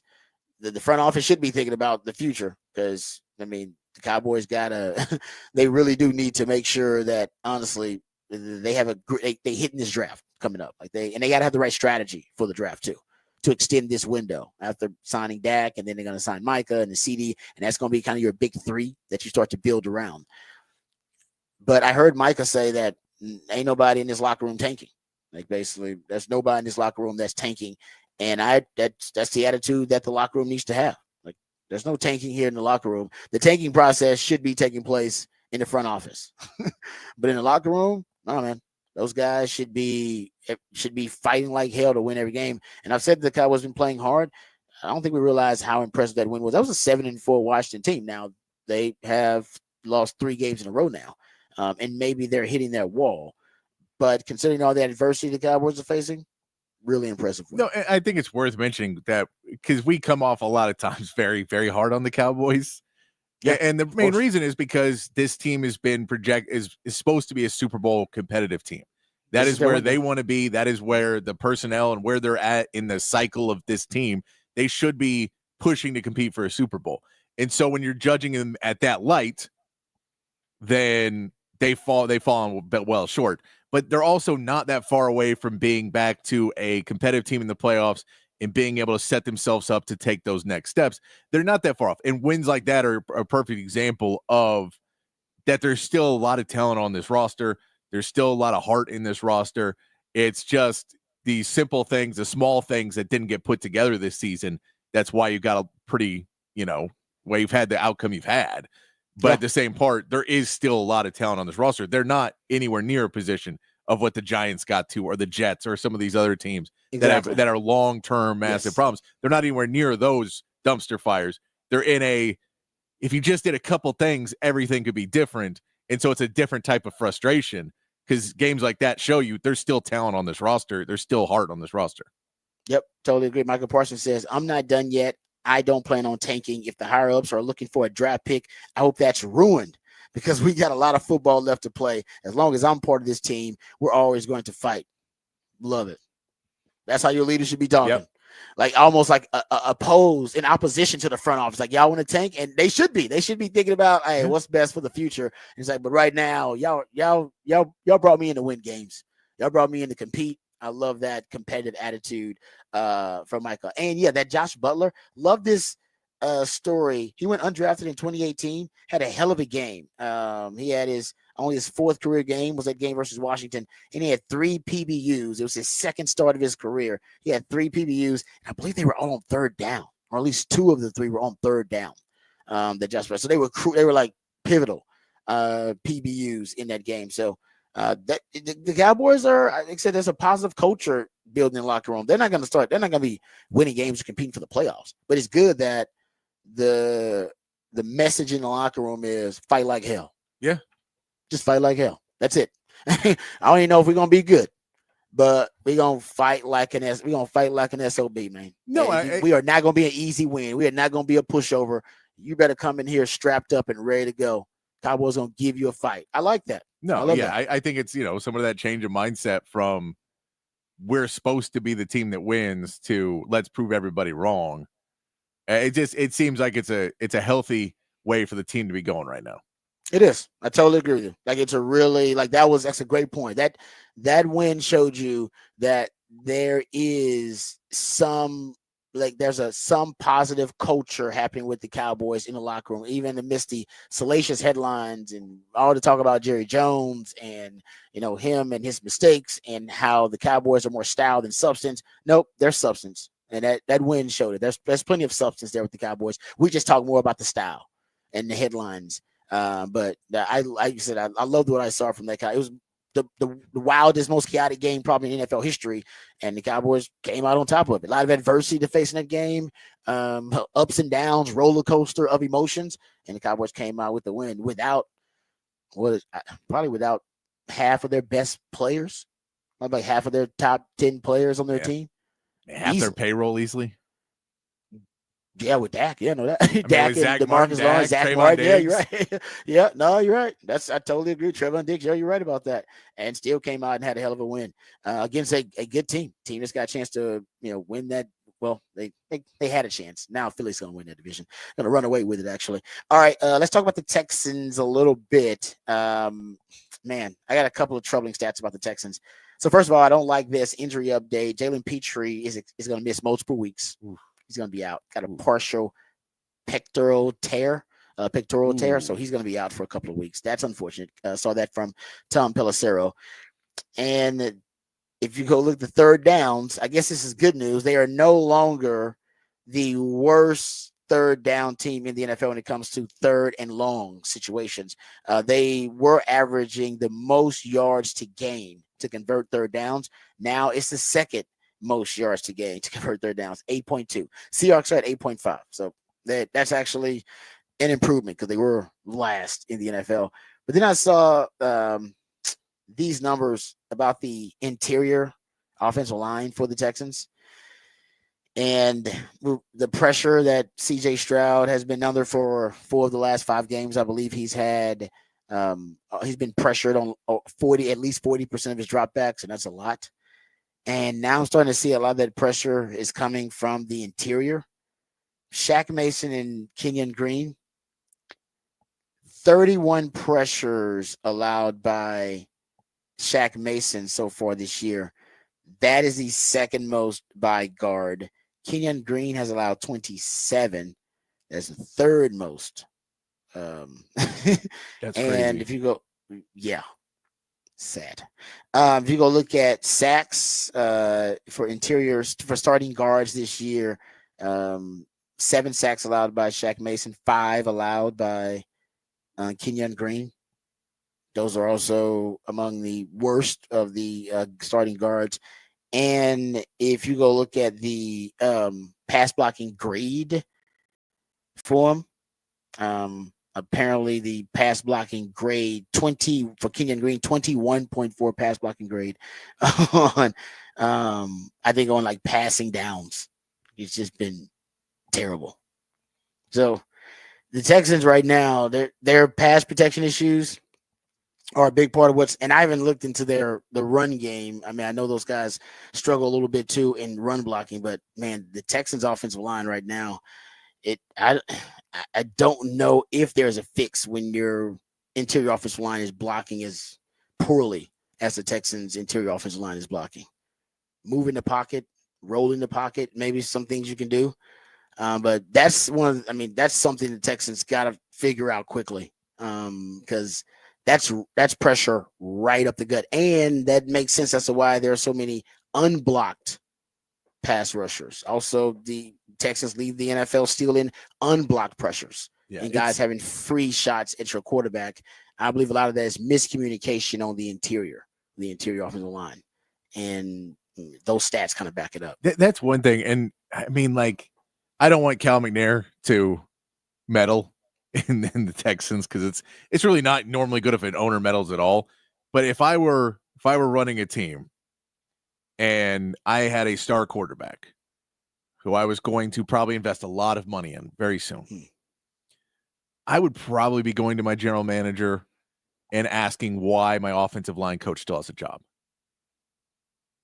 when he clearly does not care about my quarterback's health the same way I do. Because there's no way the talent is so bad that none of these guys belong in the NFL. Yeah. And that's kind of what you're looking at. Is all these guys are having their worst career years at the same time. It seems that way. Yeah, Tonsil definitely is. So And at so it's some Green. point, where does that stem from? And whether it's game planning, whether it's technique, whether it's how they're, I don't know what it is, but to have 5 guys all consistently be the worst they've ever been. Yeah. It feels like that's something that's a more systemic problem than probably just all 5 of those guys woke up and were bad at football. Yeah. No, I'm with you. I agree with you. I don't know how they haven't addressed it yet in some drastic way, considering it's been a problem all season long. Yeah. They haven't benched anybody. I think there were some changes, but I think they were due to injuries on the offensive line. They haven't benched anybody, and there has been no demotion. This is the first time we've seen DeMeco Ryans actually have to face criticism and real adversity, because last year was such a great year and it was his first year. And then with the 49ers, I mean, even with the 49ers, his defenses never really had down periods. Like, he was just right, and the 49ers were riding high when DeMeco was there as the DC as well. So this is the first time he's faced some real criticism as a coach. Like, his leadership is being questioned and criticized, and on multiple levels. So we'll see how he deals with it, because we don't know how he's going to deal with it. Yeah. He hasn't made a move yet, even though right now, I would say more than half of Texans fans are clamoring for Bobby Slowick to be demoted and or fired. And I don't really have I don't have a way to defend Bobby Slowick. I was kind of defending him, but I don't really now have a way to defend him. The numbers cannot defend Bobby Slowick right now. And honestly, the only reason I think that DeMeco's keeping right, because DeMeco doesn't want to start the habit, or at least start the trend of just firing a coach as his way to solve the problem. Exactly. And I don't think that's always a solution. But I think there has to be something, and I'm sure he's doing some things. I don't think DeMeco Ryans walks in every morning and says, Bobby, you got it this week? Bobby goes, no problem. Offense will be good this week, coach. And then it's terrible. And he goes, Bobby, I thought I told you. I don't think that's happening. I think there's more happening behind the scenes that we don't know about. But it's not working. At the same point, how many times can you do it before you have to say, you are not able to do what we need you to do? And it may not be entirely your fault, but that's the way this works in this high-pressure industry is, you get a few chances to prove you can get it done, and if you can't, we have to go somewhere else, and maybe we'll be proven wrong that you are better, and whoever else we put in is even worse, and you can walk away with your head held high on that, but I can't let you keep doing it because we have to do something. Yeah, the definition of insanity. Doing the same thing over and over again, expecting different results. And right now, that's kind of, I think Texans fans are being driven insane because they feel like they're watching the same thing. And the Texans, the crazy thing is, they have the talent to play with the best in the NFL. I'm not joking. They do. I mean, we saw the way they played the Lions, saw the way they played the Bills. Beat the Bills, should have beat the Lions. I mean, you had 5 picks in the game, should have beat the Lions. Those are 2 of the best teams in the league, right? Like, 2 of the best, one of the best in the AFC, probably the hottest and the biggest juggernaut in the NFC. So they can play what they built. They can play with the best in the league.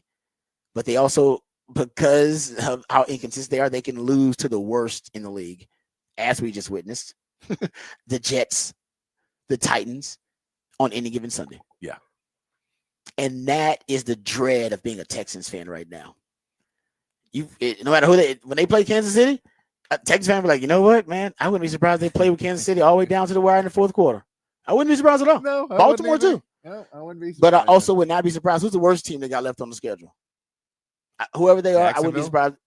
I wouldn't be surprised if there's a loss to Jacksonville. Wouldn't surprise me. Exactly. Would not surprise that is the dread of being a Texans fan right now. It's like it wouldn't surprise me if they beat Kansas City. Wouldn't surprise me if they lost to Jacksonville. Both in the same season. Wouldn't surprise me. No, if they won one more game this season, it wouldn't fully surprise me. And if they won 6 more games this season, it wouldn't fully surprise me. Yeah, it's an obscene thing to say. It is. That's the Texans in a nutshell. That is what being a Texans fan is right now, and it's better than it used to be. Where a couple of years ago you had no hope at all, but now, oh man, like I said, you never know what you're going to get talk about the box of chocolates again. Here we go. Texans are also a box of chocolates. You never know what you're going to get from this squad. But that's, like I said, that's the wrong dread of being a holiday to Texans keep fan. bringing up box of chocolates. It is. You're right. It's like 2 months away. I don't even know why I'm stuck on the box of chocolates thing. All right. So we'll talk. When we come back, we'll talk about the Butkus Award. They announced the finalists. And strangely enough, there's a Longhorn, I believe, absent from it, who might have been snubbed. We'll make the case for Anthony Hill as one of the best linebackers in the country and should have been a Butkus Award finalist. We'll talk about that. Also start getting back into the Texas A&M rivalry. Hear from Steve Sarkisian. All that and more right here on the Rodcast featuring Patrick Davis. I'm Lifetime Longhorn Rod Babers coming back on the horn.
All right, welcome back to the Rodcast. Time to get into some Texas football conversation. So the Butkus Butkus Award finalists were announced yesterday. The finalists were Barrett Carter out of Clemson, Chris Paul Jr. out of Ole Miss, Carson Schwessinger out of UCLA, Danny Stutzman out of Oklahoma, Jalen Walker out of Georgia. Longhorn fans looked at this list and thought that Anthony Hill, who was a semifinalist for the Butkus, thought he was a shoo-in to be a Butkus Award finalist. I'm not gonna lie, it seemed like he was, because if you compared his stats to the rest of those guys, I mean, that's not only comparable. I mean, he actually had better stats than most of the players who were finalists. So here is how Anthony Hill measures up to the rest of the group here. He had 70. You look at the tackles, all right? So Anthony Hill only had 79 tackles. So there were four of the 5 players had more tackles than he did. So that's fair. Linebackers tackled, I mean, that's big in terms of you being the most linebackers in the Butkus Award. They're the leading tacklers on the team, which he is. But look at tackles for loss. Splash plays is where it really stands out. So if you compare the tackles for loss for Anthony Hill, who's got 15 splash plays, he's got 15 tackles for loss. The only player with more tackles for loss who was a Butkus Award finalist was Kyle Lewis. He had 15 and a half. But other than that, Anthony Hill would have had the second most tackles for loss among the group of finalists for the Butkus Award. Sacks. Anthony Hill's got 7.5 sacks. He's got more sacks than any of the finalists for the Butkus Award. Forced fumbles. He's got 4 forced fumbles. That's more forced fumbles than the other finalists have combined. He's got 1 interception. Kyle Lewis has 4 interceptions, but that is more than 3 of the 5 finalists. Just pretty damn good. And if you look at missed tackles, because that is important, he's got 8 missed tackles on the season. Only 2 of the 5 finalists have fewer missed tackles than Anthony Hill. So really the only thing you can look at where Anthony Hill doesn't necessarily measure up with the group would be tackles. Overall tackles and solo tackles. Solo tackles, he's got 38. 38 would put him, there 4 of the 5 finalists have more than 38 tackles. Which somewhat makes sense because he plays on the best defense. He plays, and they don't see a lot of plays. Yeah. They get you off the field. And there's a lot of other guys that are going to make tackles. Yeah, you got a lot of guys that are good players making tackles. I totally agree with that. So, I mean, there's a pretty good case that could be made that Anthony Hill should be a Butkus Award finalist. Now, sometimes these national awards are kind of career achievement awards sometimes, where a guy he's been balling out, and he's a well-known player, he's been around for a while, and the committee decides to show them some love. Because there are Danny Stutzman's a senior, Chris Paul Jr. is a redshirt junior, Schwessinger, is a redshirt junior, Barrett Carter's a senior. Kyle Lewis is a redshirt sophomore, and Anthony Hill's a true sophomore, if I'm not mistaken. He's a true sophomore. So maybe it's because he hasn't been around that long, and he's not as much of a proven commodity as a couple of these other guys. And I totally understand that. I'm not hating on that policy. That's a cool policy. I get it. Some of the other guys can get some love who put in the work. But there's no doubt, if you're looking at havoc plays, Anthony Hill, and that's my thing. You guys know I like havoc plays. Havoc plays is any splash play by the defense, tackle for loss, forced fumble, interception, PBU, sack, anything that's a splash play by the defense, that's considered a havoc play. He's definitely the best havoc-minded, or among this group, he'd be the best, most havoc-minded of the linebackers in the Butkus Award finals. And that's what I want from my linebacker. Yeah, I like the tackling machine. That's great. But I want a guy that just makes freaking plays. And this dude makes plays. 7.5 sacks, got 15 tackles for loss. You know what I mean? That this dude just makes 4 forced fumbles. When he gets around the ball, he makes things happen. And so I'm hoping this is going to motivate him. So the good part of this is just like VY not winning the Heisman. I always say you couldn't have gotten the Heisman and the national title. The football gods weren't gonna let you have them both. And Texas fans, trust me, I'm sure right now are happier that that VY didn't win the Heisman, because if he had won the Heisman, I don't know if he has the chip on his shoulder and wants to show the world that he's the best player on the planet. And that's why he went out there against USC and took over the damn game and put the cape on. I think that was a little added motivation for him to go put the team on his shoulders and win and show the world. Because if he had won that Heisman, little satisfaction. You know what? Yeah, you're damn right. I'm the best player in the country. And trust me, with VY, if you know VY, oh man, any incentive, if he's out to prove somebody wrong, it could be a powerful thing for somebody like my man VY, and I think it was. So getting back to this, hopefully for Anthony Hill, him being snubbed as a Butkus Award finalist just motivates him. Yeah. The little chip on his shoulder versus the Aggies. Oh, by the way, the Aggies did talk a little trash about Anthony Hill. I don't know why. I don't know why this guy would do this. But I saw, I'll get it from TexAgs, because I believe TexAgs had TexAgs said Trey Zune III, when he was asked about the Texas linebacker Anthony Hill, he said, quote, "He's a great player, but he's nothing that we haven't seen before and nothing that we can't handle." Boom! Got a little bulletin board material there. He could have easily just went with, "Oh, he's a great player. He's playing at a really high level. That's a great defense." And that's what most of the talk has been. We'll play some audio. There hadn't been any bulletin board material just yet. I think that was a one player that brought up the home field environment that he feels bad for Texas going. I think that's Zune again. I think he's the one who's. Is it Zune guy? Is that him? I think. Can we hear that? Oh, is that? Oh, he's the guy, ain't he? I think he's the guy. It's always an O lineman. It is. It was that Iowa State guy. Remember, he was an O lineman. Yeah, it's an O lineman trying to get their quarterbacks killed. Come on, man. Oh, here's Marcel Reed. I'm like, shut up. Don't say stuff like this. It's going to be the most amazing atmosphere that I've ever experienced. So I can't wait for that. And I feel bad for Texas having to play in that. So looking forward to it. All right. So it's Trey Zune. He's the guy then. Okay.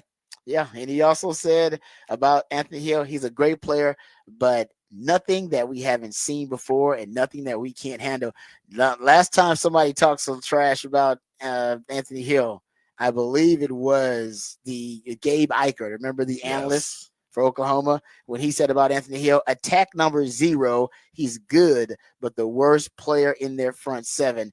And if I can go back and look at the stats for Anthony Hill, he proceeded to have the best game of his career. He actually had another one this past week versus Kentucky, but he had 11 tackles, which matched his career high. He's had 11 tackles 3 different times, including last week versus Kentucky. In that game versus Oklahoma, he also had 3.5 tackles for loss, which is half a tackle for loss fewer than his career high, which is 4, which he had versus Kentucky.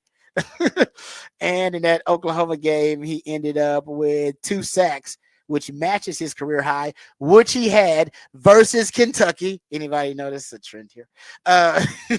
And also in that game, he had 1 forced fumble, which matched his career high. Anybody want to finish with me? Which he had versus Kentucky. So he just came off his best game where he was SEC, I think, co-defensive player of the week. Yeah. And the last game that he had where it was close to this past week versus Kentucky was the Oklahoma game. And one of the added pieces of motivation there was the bulletin board material by a former Oklahoma player turned analyst who said, attack number 0, he's a good player, but the worst player in their front seven. Proceeded to have a career game. And now you got Trey Zune, offensive lineman for A&M. And if I'm not mistaken, Gabe Eichert is also an offensive lineman. It's always the O lineman, like you said. Always the O lineman, man. And Trey Zune's talking some trash. He's on the O line.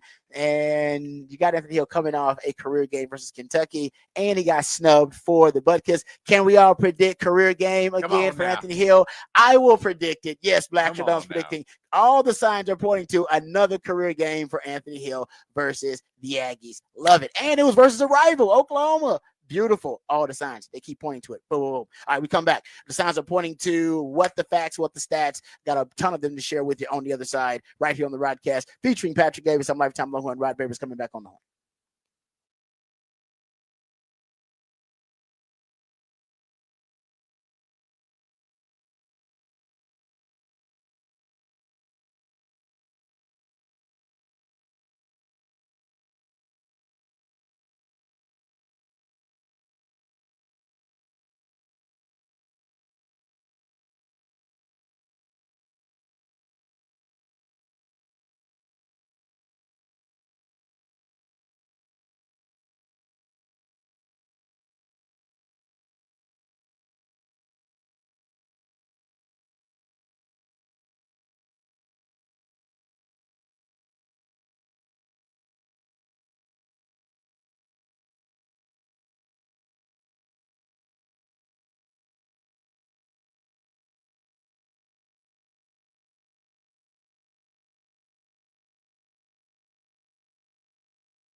All right.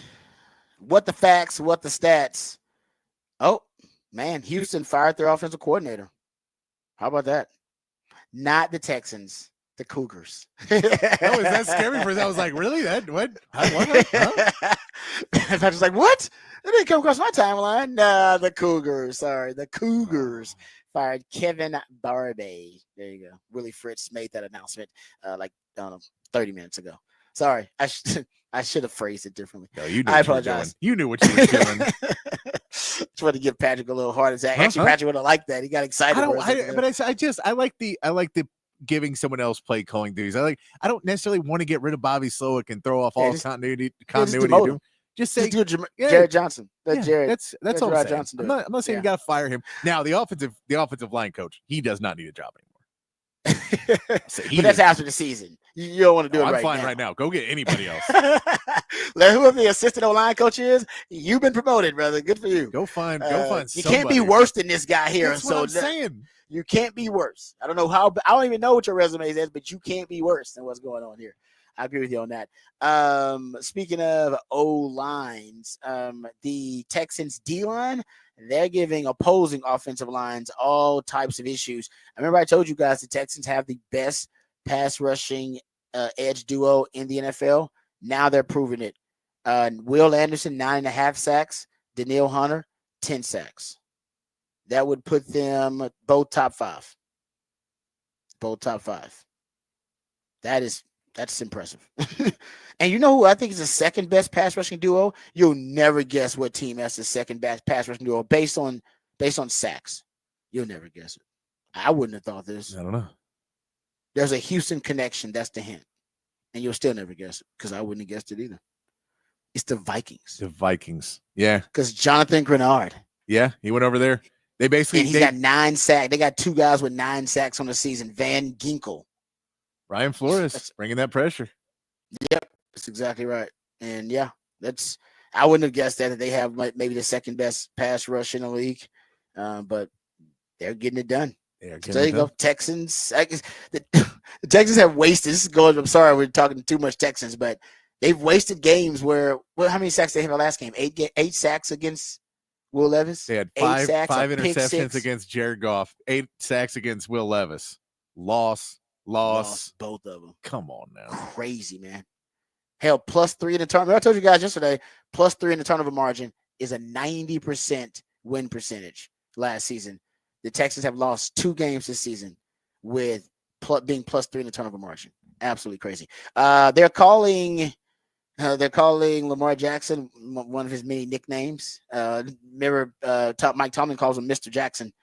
They call him the Night King because of his win percentage in night games. They said that Lamar Jackson improves to 20-5 in night games, 80% win percentage, since that is the best apparently win percentage since the merger. So if he makes it to a Super Bowl, then he wins, right? Because it'll be at night against the NFC. He's 20-5. I bet some of those 5s have been like Mahomes and then his record against the NFC as well. Oh, yeah, you're right. So if he goes, you combine his record of night games and his record against the NFC. If he makes it to the Super Bowl. It seems like a guaranteed win, right? I actually agree. That's a great point. They need that AFC title game. They need to make sure it's late at night, right? Make sure it's late in that night. Yeah. And they got a chance. You don't want to do the early game in that? He's like, what is he, 22-1 or something like that against exactly. the NFC? It's a freaky number, That's man. what I'm saying. If you can't ignore freaky numbers like that. Yeah, if you add those 2 stats together, it feels like he has to. That's an automatic win. I agree. And hopefully you want it on Monday Night Football, too, because he's got 22 passing touchdowns and 0 interceptions on Monday Night Football. Jeez. 72 record. He's got some freaky stats like that you're like, what? That doesn't make any sense, but I'm with you. That's a great theory. If he ever makes it there, bet on Lamar. If he ever makes it there. Stats would tell you. I'll throw in there. So we were talking about the Butkus Award, and it looks like they do not want to give the award to the same person twice. So that may be why Anthony Hill, as a sophomore, not getting put in the finalists. They want guys that are probably going to be gone next year. Go, as you said earlier, career. So there's only been one guy who's won it twice in college. Now they give a pro one away now. So there's been some guys who've won it in high school and college. There's been some guys who've won it in college in the pros. but Yeah. there's only one that's won in college twice. And it was the first 2 years it was up, 85 and 86. It's obvious when you told me, but I didn't know it at first, and I should have gotten it. The answer, Brian Bosworth. The Boz. The Boz. The Boz. Yeah, of course. The Boz was a phenomenon. He was. I mean, so he really he won was. it the first 2 years. So that would be maybe, and since then they've never given it to a person back to back. So they may have decided after that, guys, we can't keep doing this where there's like a phenom and we give it to him 2 straight years because we don't want to have that. We want to give it to a new person every year. Yep. Keep it fresh. No, you're right. That's definitely let's not give it to sophomores, because we give it to a sophomore, then he's better probably going to win a junior year, right? Yeah. No, you're right about that. I agree. No, I didn't think it's about still it. A snub, but because he could have been a finalist and just not given him the award. But yeah, but your theory makes sense though. About that's why they've only given it to one person twice, because that was. I mean, I don't know how long the award's been around. 85, 86. 85 was the first year. So those were the first 2 years. Those are the first 2 years. So of college. So to your point, that's exactly right. You've already said So that was when they first started. Then they got together, they decided, hey, this is how we want the award basically to play out year to year. We like it to be almost a career achievement award for some linebackers, as they kind of build to a crescendo in their career, rather than just give it to the best linebacker performance every year. No, it's a good stat. And I used to live by the Boz back in the day. He lived in Austin. He likes Austin. Yeah, let the Boz tell you that. Somebody described the Boz to me once. It was a great description.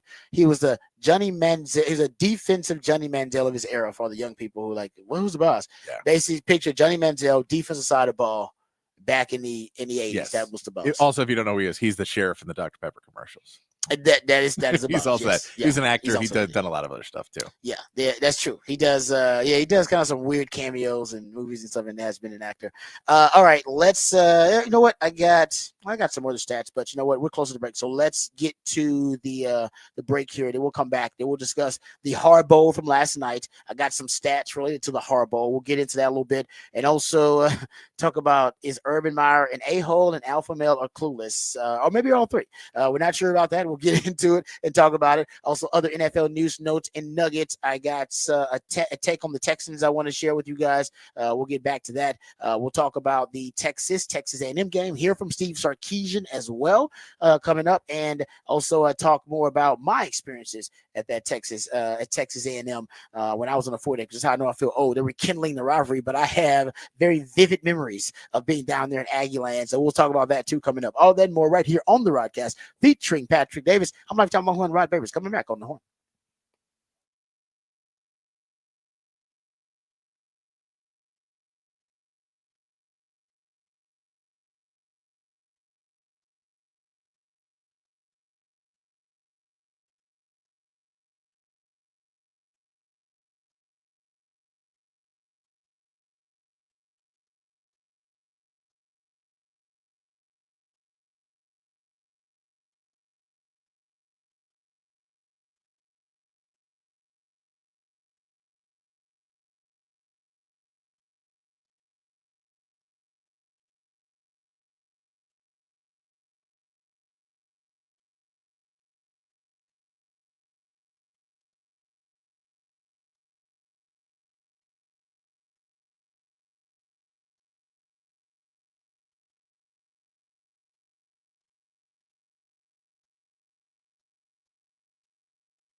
Welcome back to the Rodcast. It is a top of the charts Tuesday. That's when my co-host, the Idealionaire Patrick Davis, he plays jams that reached the top of the Billboard charts on this day in history.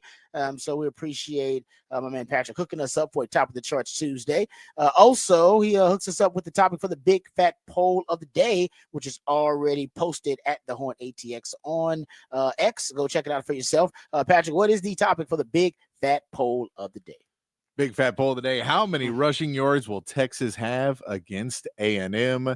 Right now, it looks like 100 to 130 is winning with 46% of the vote. 31% of people believe 130 to 160. 13% believe 0 to 100. Too many Aggies on this poll. And 10% believe 160 plus. Yeah, I'm at 100 to, I'm right over 100 yards. I think they'll get in the game. Which could leave it up in the air because I still think if Quinn is relatively healthy, they'll lead with the pass, and then they'll try to close with the run game. But I'm still not sure if they're gonna pivot a little bit because of Quinn's injury, and maybe they want to protect him more. If you don't protect him more, you open up a little bit more with the run, and they may decide to do that. I thought Kentucky in that game they ran a little bit more early than they usually do. Yeah. Right, felt like they ran a little bit more early. I haven't checked the early down pass rate. I can do that actually in the break before we get to behind the Brown curtain. But it just felt like it, eye test wise, that they were running it a little bit more, and that's why Sark said he was confident they could run it late. Remember, because they had success running it early. They were hitting a couple early, and I think Sark was like, "Well, you know what? Let's just saddle up and run the rock." Now, 15 times in a row means you had no other choice because your quarterback couldn't throw the football downfield, couldn't drive off that ankle. Ended up being a really gutsy win for Texas, and showed you that offensive line hopefully now has found something in the run game that will travel to Aggie land. But man, that's asking a lot for that run game now to hit its peak versus the Aggies in Aggie land. That would be awesome if that's the case.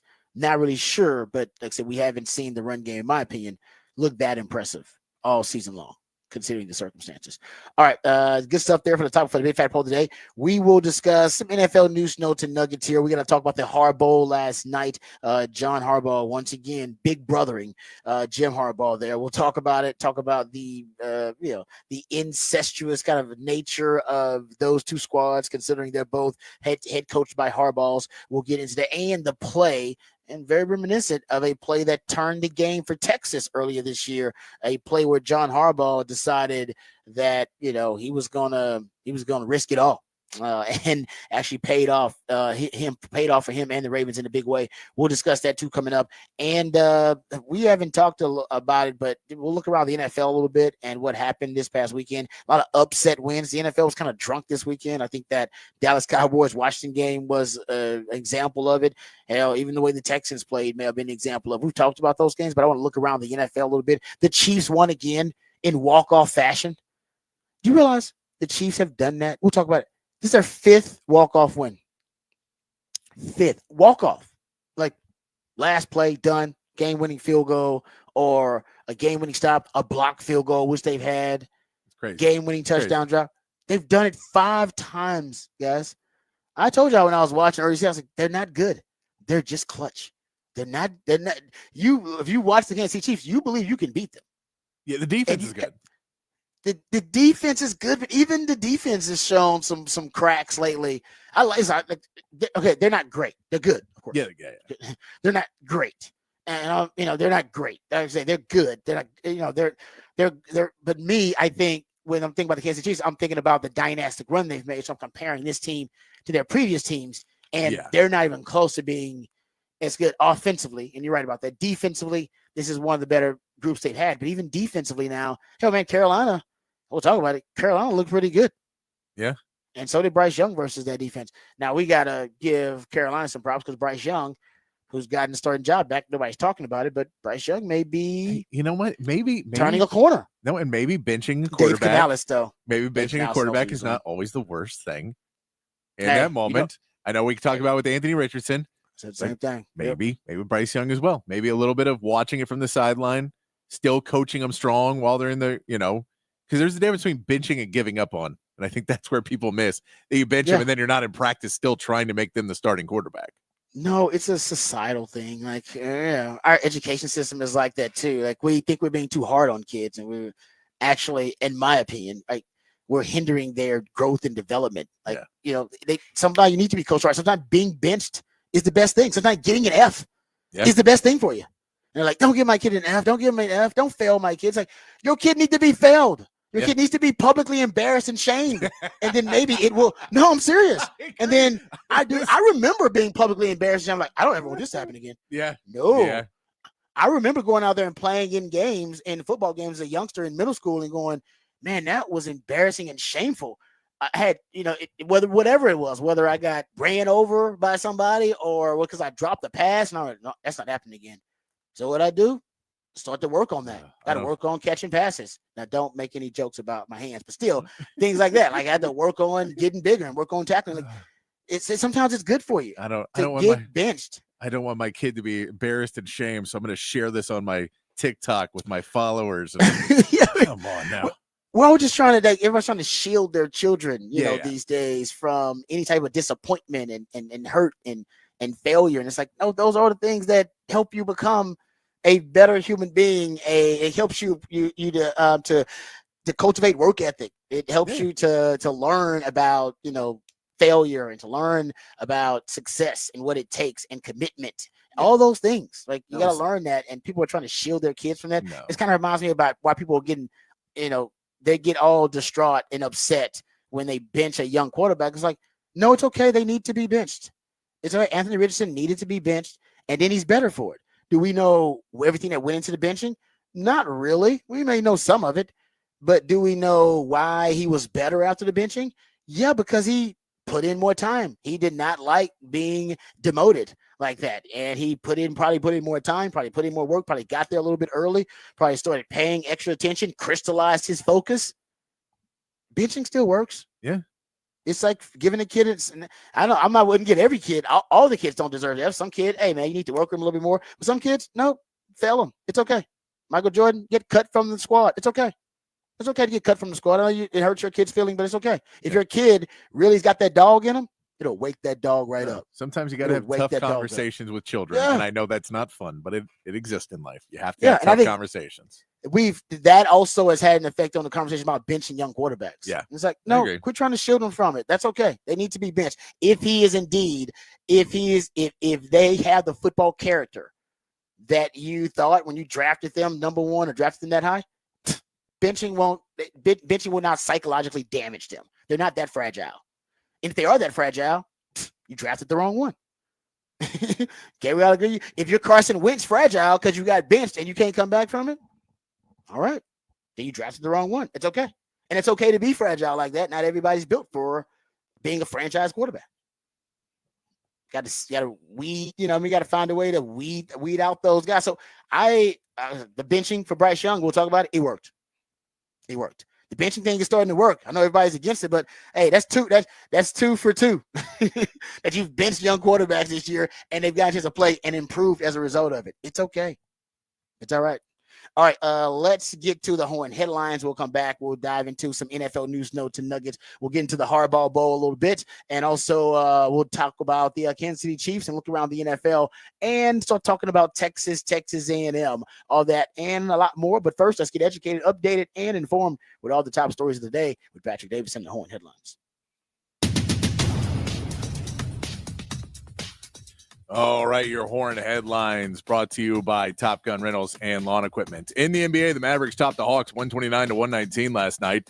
Kyrie Irving led the way with 32 points, and Najee Marshall, Jaden Hardy, and Spencer Dinwiddie all stepped up in Luka's absence, scoring over 20 points each. Tonight, the Spurs take on the Jazz, and the Rockets face the Timberwolves on another night of NBA Cup play.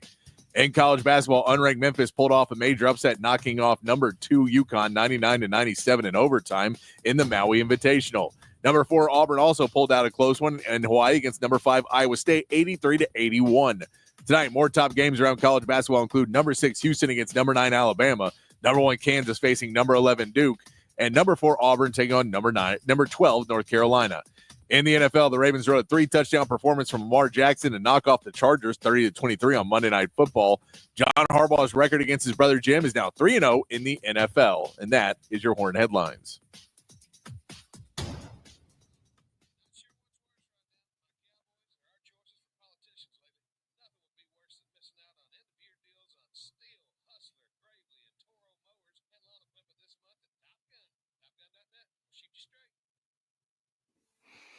All right, thank you, Patrick, for the horn headlines. Okay, so I went and found the stat. So that game, the Ravens with a win over the Chargers, 30-23.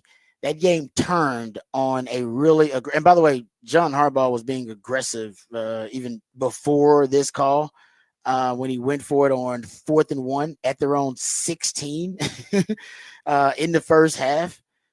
They were down 3 points with 2 minutes to go in the first half, and they were on their own 16-yard line. John Harbaugh decided to go for it on 4th and 1, which is considered, Looney Tunes to go for it that deep in your own territory. But we just witnessed this, Longhorn fans did, and we had a big conversation about how that aggressive move by Sark in the Florida game on their second drive when he went for it on 4th and 1 at his own 24-yard line, and he converted it.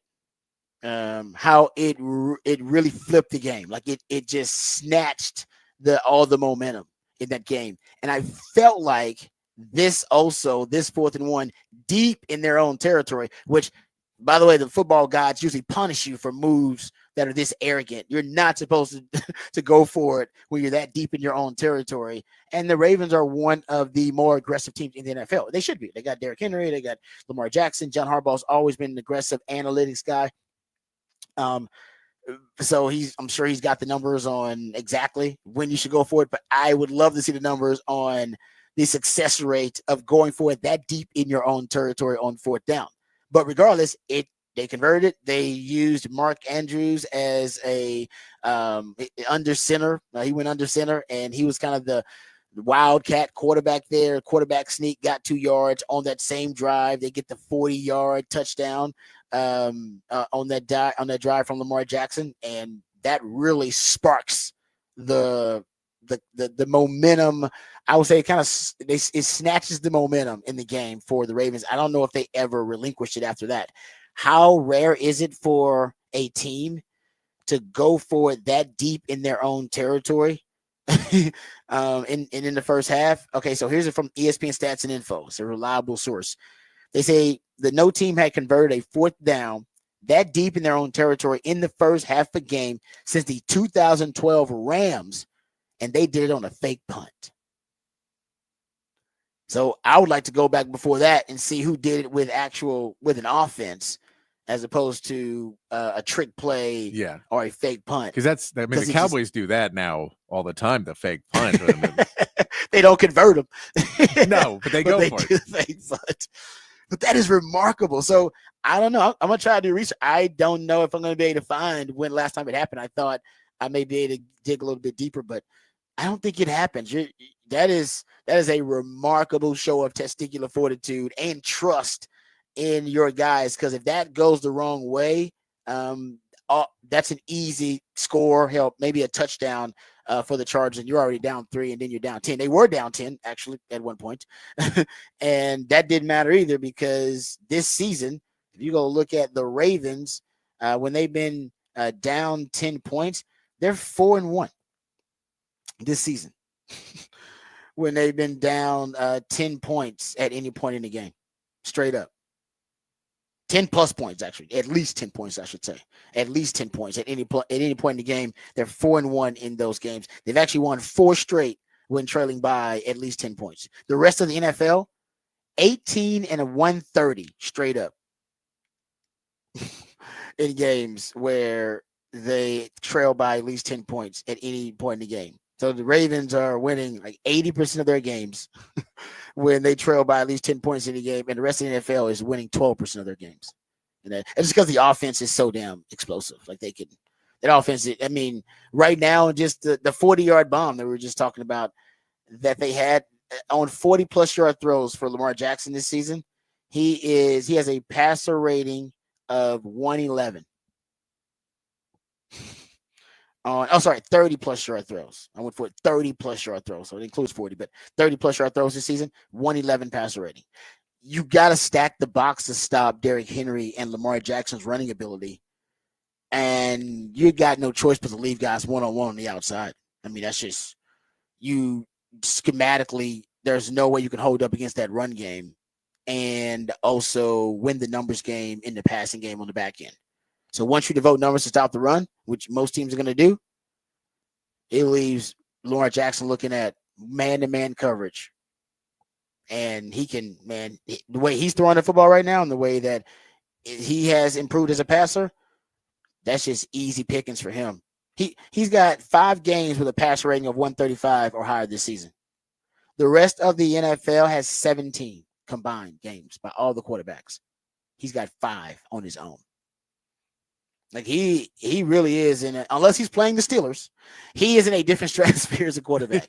Unless he's playing the Steelers, I still don't get that. We don't. No, and unless he's in the playoffs, there's points in the playoffs where he's falling apart, and that's we're not going to know that until we get back to there. But that's that's been the knock. That's probably the biggest reason why he wouldn't win another MVP is because people just say we can't give you another one when you haven't won anything yet. Yeah, go get a Super Bowl MVP, dude. You haven't been to the Super Bowl yet.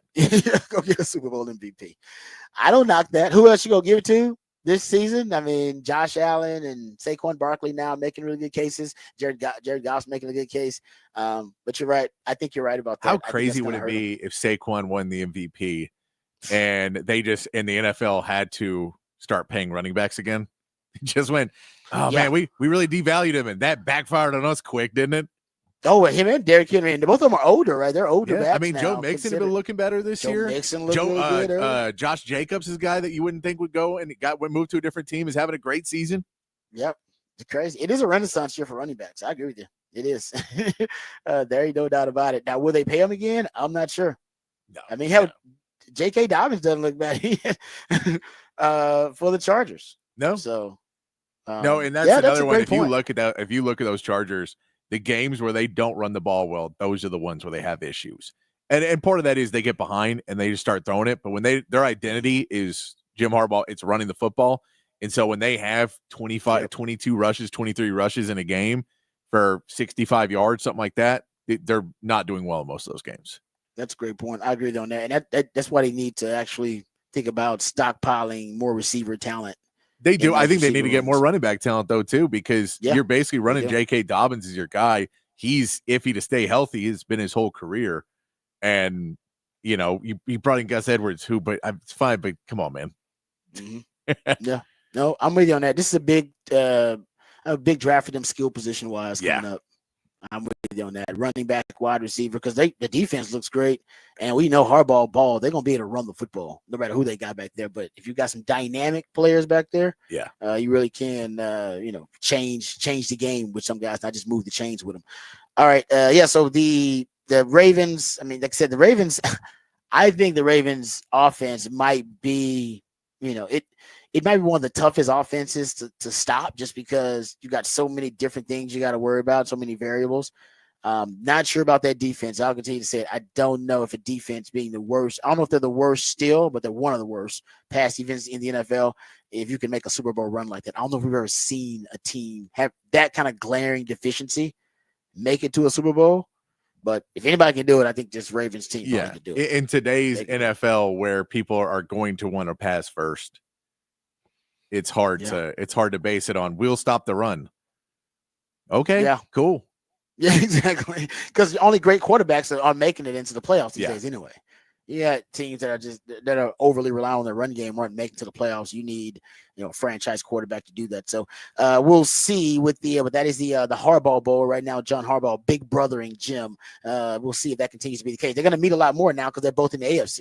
Yes. Remember back in the day, they didn't meet because one was in the NFC, one was in the AFC. Now you got both of them in the AFC. So you'll see a lot more of the Harbaughs, as they've been called.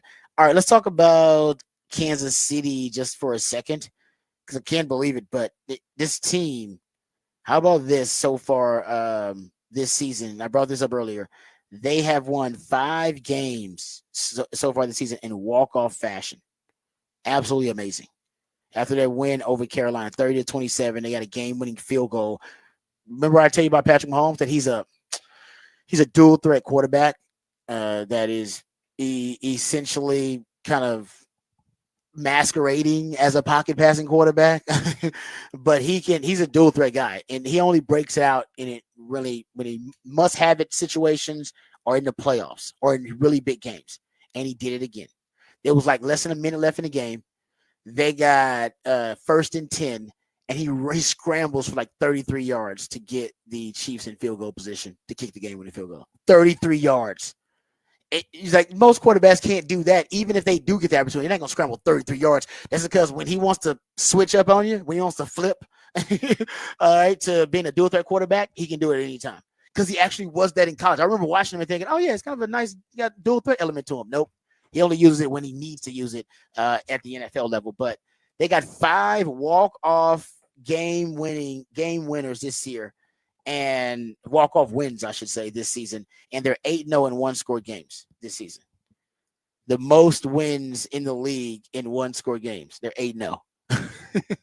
So they're not great. They're not a great team, but there's nobody more clutch than the Kansas City Chiefs. And they weren't versus the Bills, but why weren't they? Remember the Bills? They didn't give them another shot. You know, they were uber aggressive in that game. And they're like, no, we're not letting Patrick Mahomes on this field with a chance to win it. If he's going to be back on the field, he's going to have one possession and be a 2-score game. So good luck with that. I know you can work miracles, but Jesus would have to help you figure that one out. So I think that's the plan. No. Like, just don't give him a choice. Because if there's a chance for Patrick Mahomes to make you pay with a game-winning drive or a fourth quarter comeback, he will do it. No, and Patrick Mahomes does that thing running the ball, which is the most annoying if it's not your guy. As a quarterback, where he can do the sideline run for like 8 yards, where he's tiptoeing. They tiptoe the sideline, and basically, if a defender touches me, I'm gonna touch my foot out of bounds, and I'm getting 15 yards. Yes. But if you don't touch me, I'm getting the first down because I know how to do it well enough that it's 15 yards if you touch me, so you have to let me get the first down. It's a great point. And this is a defender. Your natural instinct is to push him. Yeah, like but now guys know they not do it. I remember Quinn had that in the game this week where he got pushed and they threw the flag and you went back and watched it. We're like, he's like 3 feet in bounds. You can't throw the flag on this one. No, they ended up sideline warning. Yeah, they ended up making it a sideline warning, but everybody when thought you it saw was. the flag, you're like, he is way in bounds. Like I'm all for protecting quarterbacks, but that's a bit egregious if you call that ridiculous. Come on, man. Like he's so still in play. He had both feet in. He was still there. You're like, come on, man. So I was glad they didn't call that one. But no, you're right about that. I can see it in my head now. You're saying he does that. He does it, and you see a guy just be there and be like, "Am I?" Because it looks like he's about to go out, and then he picks up 6 more yards. And if you touch him, he's out of bounds, and it's a 15-yard penalty. And your coach is mad at you because he's like, "Why are you watching him?" It's like, "Well, if I trust my touchdown, they go call a penalty." But you're right. I've seen it, and then he puts the football out. Yep. And as oh man, trust me, it's a veteran move for him, no doubt. But okay, so in that game though, I will say Bryce Young was the other storyline in addition to Kansas City being clutch and Patrick Mahomes being clutch. Bryce Young actually ended up having a pretty decent game. Remember, Bryce Young got benched, and they put in what is his name? Andy Dalton. Forget Andy Dalton was there. Didn't Andy Dalton have like a car wreck or something? Yeah. It was something weird that happened. It wasn't on the field related. It was something else. He had an injury. I think it was a car wreck, if I'm not mistaken. And then they almost had to put Bryce Young back in there. And honestly, it actually has helped Bryce Young's. It's helped his trajectory a little bit. His developmental track. He's improved exponentially. In that game, he was 21 versus the Chiefs, 21 of 35, 263 yards. He had 1 touchdown, no interceptions. And since he has come back, if we go look at since I think that Denver game, that was not a good game to be thrown into the action because Denver's defense is really good. I mean, if you're watching Denver's defense is one of the best in the NFL right now. And that was his first game back, and he had 65% completion percentage. He had 2 touchdowns, had 2 interceptions in that game, and was sacked twice, but threw for 224 yards and he didn't look bad. I mean, he wasn't spiraling like he had been when he was benched. And then he lost that game versus Denver, but then they started to win games, right? They beat New Orleans. They beat the Giants. Mm-hmm. Now, those aren't great teams. But he had okay games. He was over 60% completion percentage, had 2 touchdowns, 1 interception. And then this game versus Kansas City, 60% completion percentage, 7.5 yards per attempt, 1 touchdown, 0 interceptions. He was sacked twice, had a 92 passer rating, which is probably the highest passer rating he's ever had. he's starting to turn a little bit of a corner. No, I think there's something to be said too, that these guys, when they put in they put in the veteran quarterbacks, they kind of simplify everything a little bit. So they take some of the pressure off of the quarterback position in those, and they put it onto other positions. They put it on the O-line, they put it on the receivers, they put it on the running back. And when the starter that was originally benched comes back, he doesn't now retake on all that stuff on his shoulders that he put on himself in week 1. He's coming in as a backup quarterback now with that kind of load on his shoulder and can play a little bit more and focus on the things that matter instead of focusing on every single thing that's happening. And you can go back into it. It's what we talk about with the Texans at CJ Stroud. It seems like he's got a lot on his shoulders right now. You kind of want to alleviate a little bit of that and let him just focus on football instead of focusing on, okay, where's my protection? Where's okay? I got to send 2 guys in. I got to send him in motion. Okay, what play call are we running? An audible here? What are we looking at downfield? What is this guy doing? And I got to do all that in 5 seconds, and then snap the ball, and then try and run the play. If you can cut that down a little bit on a young quarterback, I think it helps out. And for Anthony Richardson and Bryce Young, it seems to have. Yep, I totally agree with that. And his best 2 games so far this season are against Denver, great defense. All right. And against the Kansas City Chiefs, great defense. And defense that like to manipulate pre-snap disguise, that like to blitz you a lot. I mean, he was blitzed on Sunday by the Chiefs. I believe the number is like 40% of the time. Yeah. He was blitzed on a season high 40% of his dropbacks. He was 11 of 14 versus the blitz. He had a 127 passer rating and a season high 9.6 yards per attempt versus the blitz. He looked pretty good versus Kansas City. So hopefully, I think for Panthers fans, they're hoping that is a sign of things to come. And also point out, since we're talking about young quarterbacks, the Caleb Williams, at least the change there for the offensive coordinator position and on the offensive staff there for the Bears, maybe it's starting to show some positive effects as well with Caleb Williams. He was on Sunday 32 of 47, probably too many pass attempts, in my opinion. For 340 yards, he had 2 touchdowns, didn't throw an interception, and he led the Bears with 33 rushing yards. So, and they were competitive in that game. So maybe that's starting to work a little bit too. Maybe there's something about the fresh. I know there's something about benching a guy. We talked about that. Like sometimes, hey, you just need to be benched. It's okay. Sometimes you need to be cut. It's okay. Sometimes you need to fail the class or fail the test. It's okay. All right. Because failure is not final. Right? It's okay. Right? You'll always come back for it. You come back from it. You'll be a better person and a stronger person for it. And the obstacle is the way. Right? And the only way out is through. Figure out a way to persevere and get better. That's all the benching is, or the F is, or the failed grade. It's just a message for you to get better. And I think that has actually resonated with Bryce Young. I think it resonated with a guy like Anthony Richardson. It should, if you have a really good football character and you have a competitive spirit. It should resonate with you. And I think for Caleb Williams, probably in another way, having your offensive coordinators fired, that does reflect on you some. But also, I think a fresh take on how to maximize Caleb Williams' skill set. And to Patrick's point, I bet a lot of this is just kind of going back to basics. They probably just strip everything down and make it as easy as possible for you to go out there and play rather than thinking your way through the game, using your instincts. That's why they drafted you, and try to make it as close to what you were doing when you were successful in college, and just try to translate that to the NFL. And the best coaches are able to do that. And right now, the Bears are doing a good job of it with Caleb Williams. Sark does a great job of it too. So we'll hear from Steve Sarkisian talking about his quarterback and talking about the Aggies on the other side, right here on the Rodcast, featuring Patrick Davis on Lifetime Long Run. Rod Babers coming back on the horn.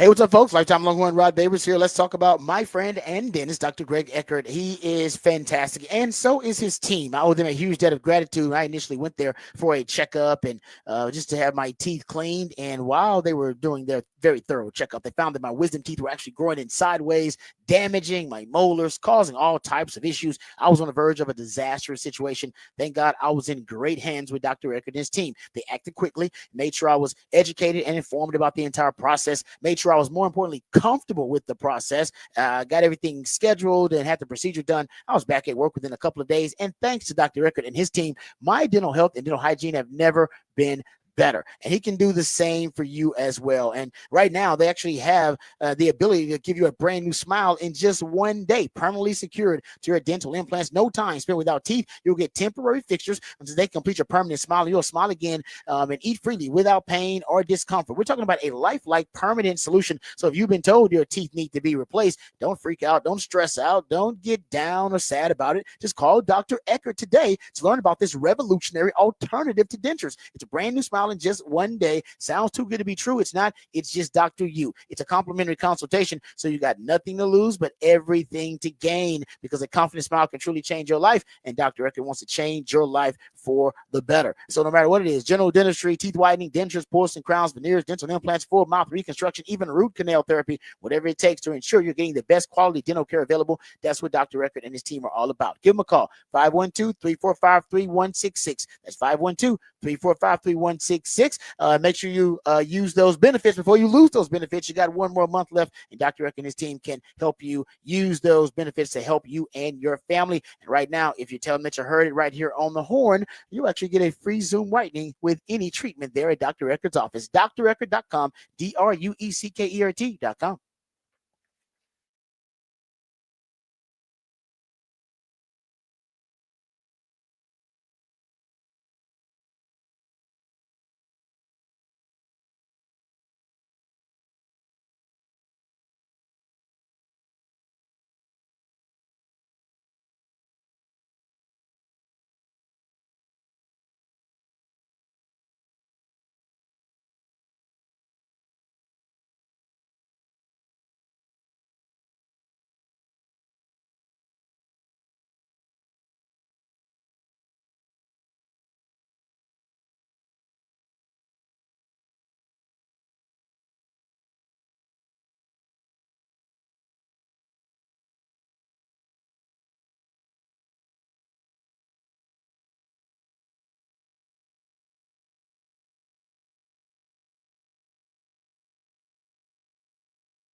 All right, welcome back to the Rodcast. Time to get to some Texas A&M discussion and hear from Steve Sarkisian about the upcoming game. First, about his quarterback and the status of his quarterback before that game.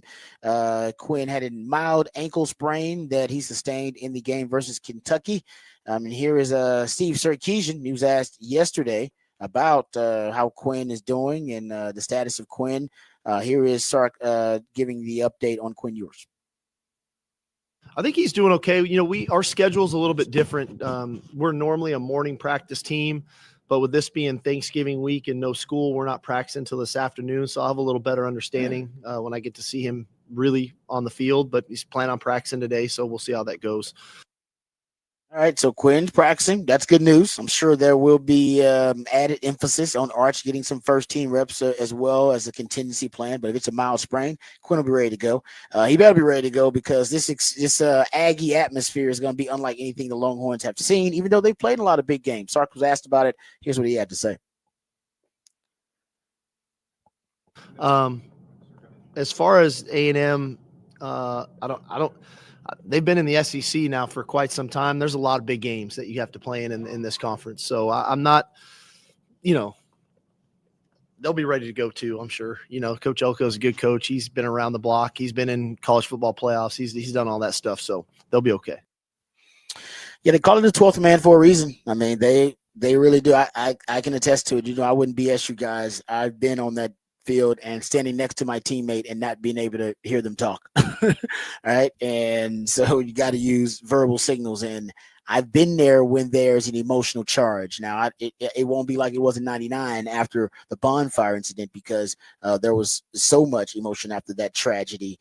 But they beat us. That was the 1 year that I lost to the Aggies because of, trust me, that environment made a huge difference.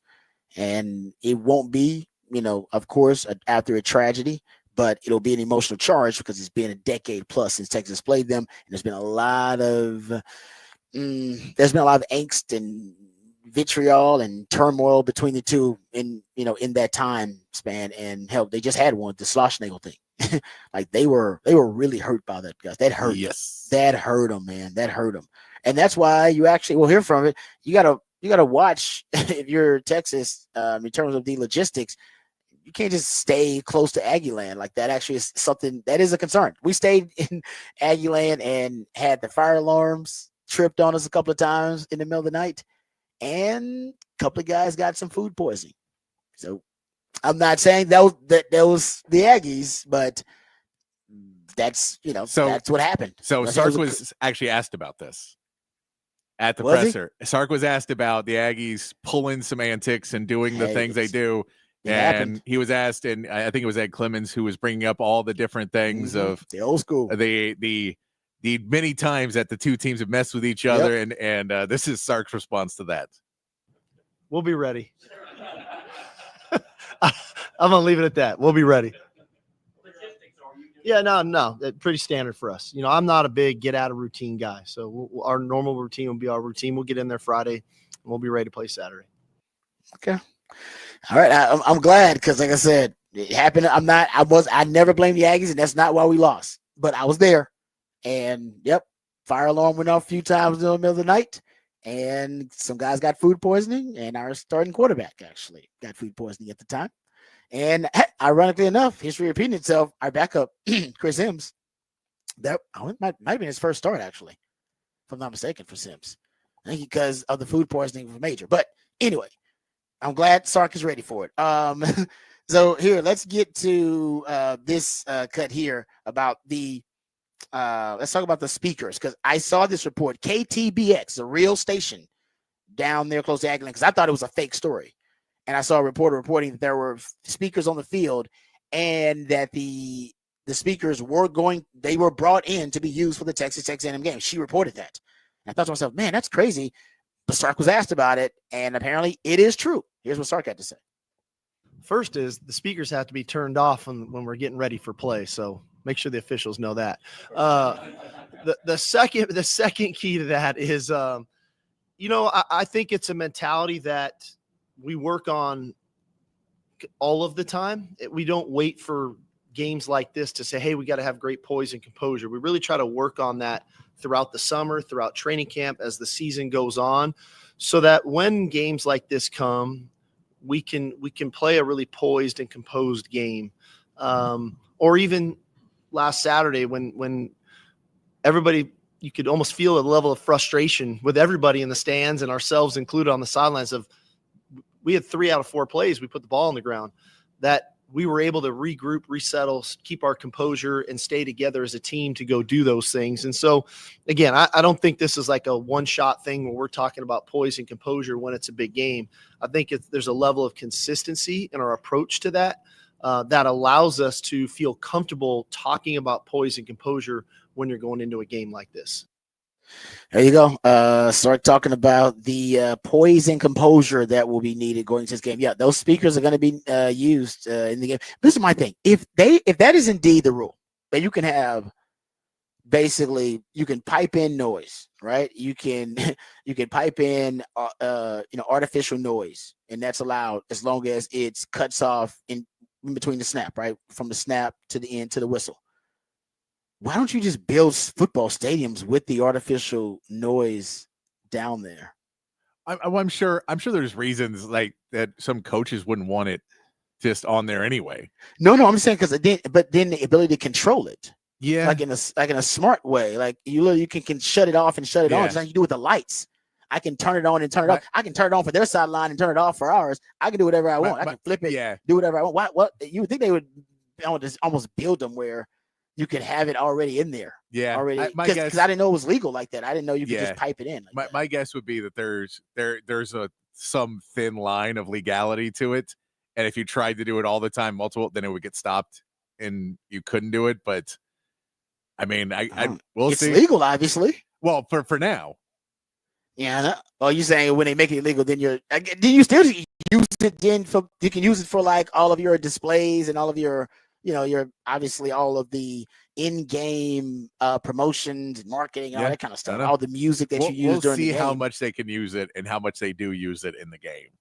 Yeah, I just think it's interesting. Yeah, I do too. I do too. I didn't realize that you could just bring in speakers and pipe in artificial noise on field level like that. I mean, there's something to be said too that there's not a ton of room down on these fields always. And so put massive speakers down there and run wires and all of that, there's reasons why you wouldn't. If you built them in, it would be a little bit different. But yeah, I would think I need earplugs on the sidelines for these things too. Like if I'm like somebody just on the sideline, I think this would be really loud in your ears. Yeah, that makes sense because Mac used to bring in speakers for us for the Texas A&M game. He would bring in speakers on the sideline. So maybe they were doing it back then, but he would bring in speakers for us for in practice. And then they would just play like artificial noise and crowd noise. Yeah, we'll have to see on the day. Maybe that's what they're actually there for. And the report is that they weren't so they're there for the Texas game, but they're for practice for the Texas game because maybe you won't be able to hear even if you're A&M. Oh yeah, no, it's gonna be loud for them. It'll be deafening for everybody. So I don't know. We'll find out on that'll be an interesting one on Saturday to see how much it's actually a factor. Yeah. It's interesting. Yeah, no, noise will be a factor. All right, let's hit the break. We come back. We got off the record. We'll hear more from Sark about the Texas A&M game in the 9 o'clock. But let's get into off the record, wacky stories from the sports world, sometimes beyond, right here on the Rodcast, featuring Patrick Davis. I'm Lifetime Longhorn Rod Davis coming back on the horn.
All right, welcome back to the Rodcast. Time to get into a little off the record conversation. Then we'll get back on the record, talking to some Texas A&M and talking some NFL news notes and nuggets. And but first, this story comes from the Manning cast from last night. So they do their own simulcast of the Monday Night Football broadcast, and they have guests on, and it's always pretty funny. They have a lot of good stories that come out of it because it's brothers, and of course the theme last night was about brothers because, we had the Harbaugh and then the Manning brothers. And so they actually had the Wilson brothers, Owen Wilson and Luke Wilson, you said, right, on it as well. Okay, so the first part, the first part is this first piece of audio is going to set up the second piece of audio because this is about Urban Meyer. So they were telling, I don't even know how they get on Urban Meyer anyway. Do we know how they got on Urban Meyer? I don't know how they got on Urban Meyer. It may have just been because it was a flag football tournament or something like that. So it was a football experience conversation. Okay, so the first piece of audio, we'll just play it for you because it sets up the second piece of audio. And this is Owen. Is this Owen Wilson himself? I believe so, yes. Okay, all right, here it is. This is on the Manning cast last night. Video, you with Coach Meyer. Owen. Who are you? Yeah. How do I know you? Yeah. I'm on your team. Do you think Coach knows who you are now? I still don't think he did. That's a little like when Larry Bird went to Indiana and was dealing with Bobby Knight. They just didn't see eye to eye right from the get-go. Exactly the same. All right, so flag football game. I'm assuming some charity game of some kind, celebrity flag football game. Urban Meyer is coaching or playing in this game. Owen Wilson is playing in the game, and then Urban Meyer goes over to him and asks him, "How do I know you? How do I know you? Who are you? Who are you? I'm on your team." It's great. Okay, so later on in the Manning cast, Mike Vrabel comes on as one of the special guests. And then he tells his own story about one Urban Meyer that he says he can relate to Owen Wilson's situation. Yeah. I can relate with Owen Wilson. I was listening earlier and, Urban Meyer asked him, "Do I know you?" And Urban Meyer was coaching the Titans. He was coaching the Jaguars. And he actually said the same thing to me. I said, "Yeah, I'm the head coach for the Titans and I worked for you for 2 years."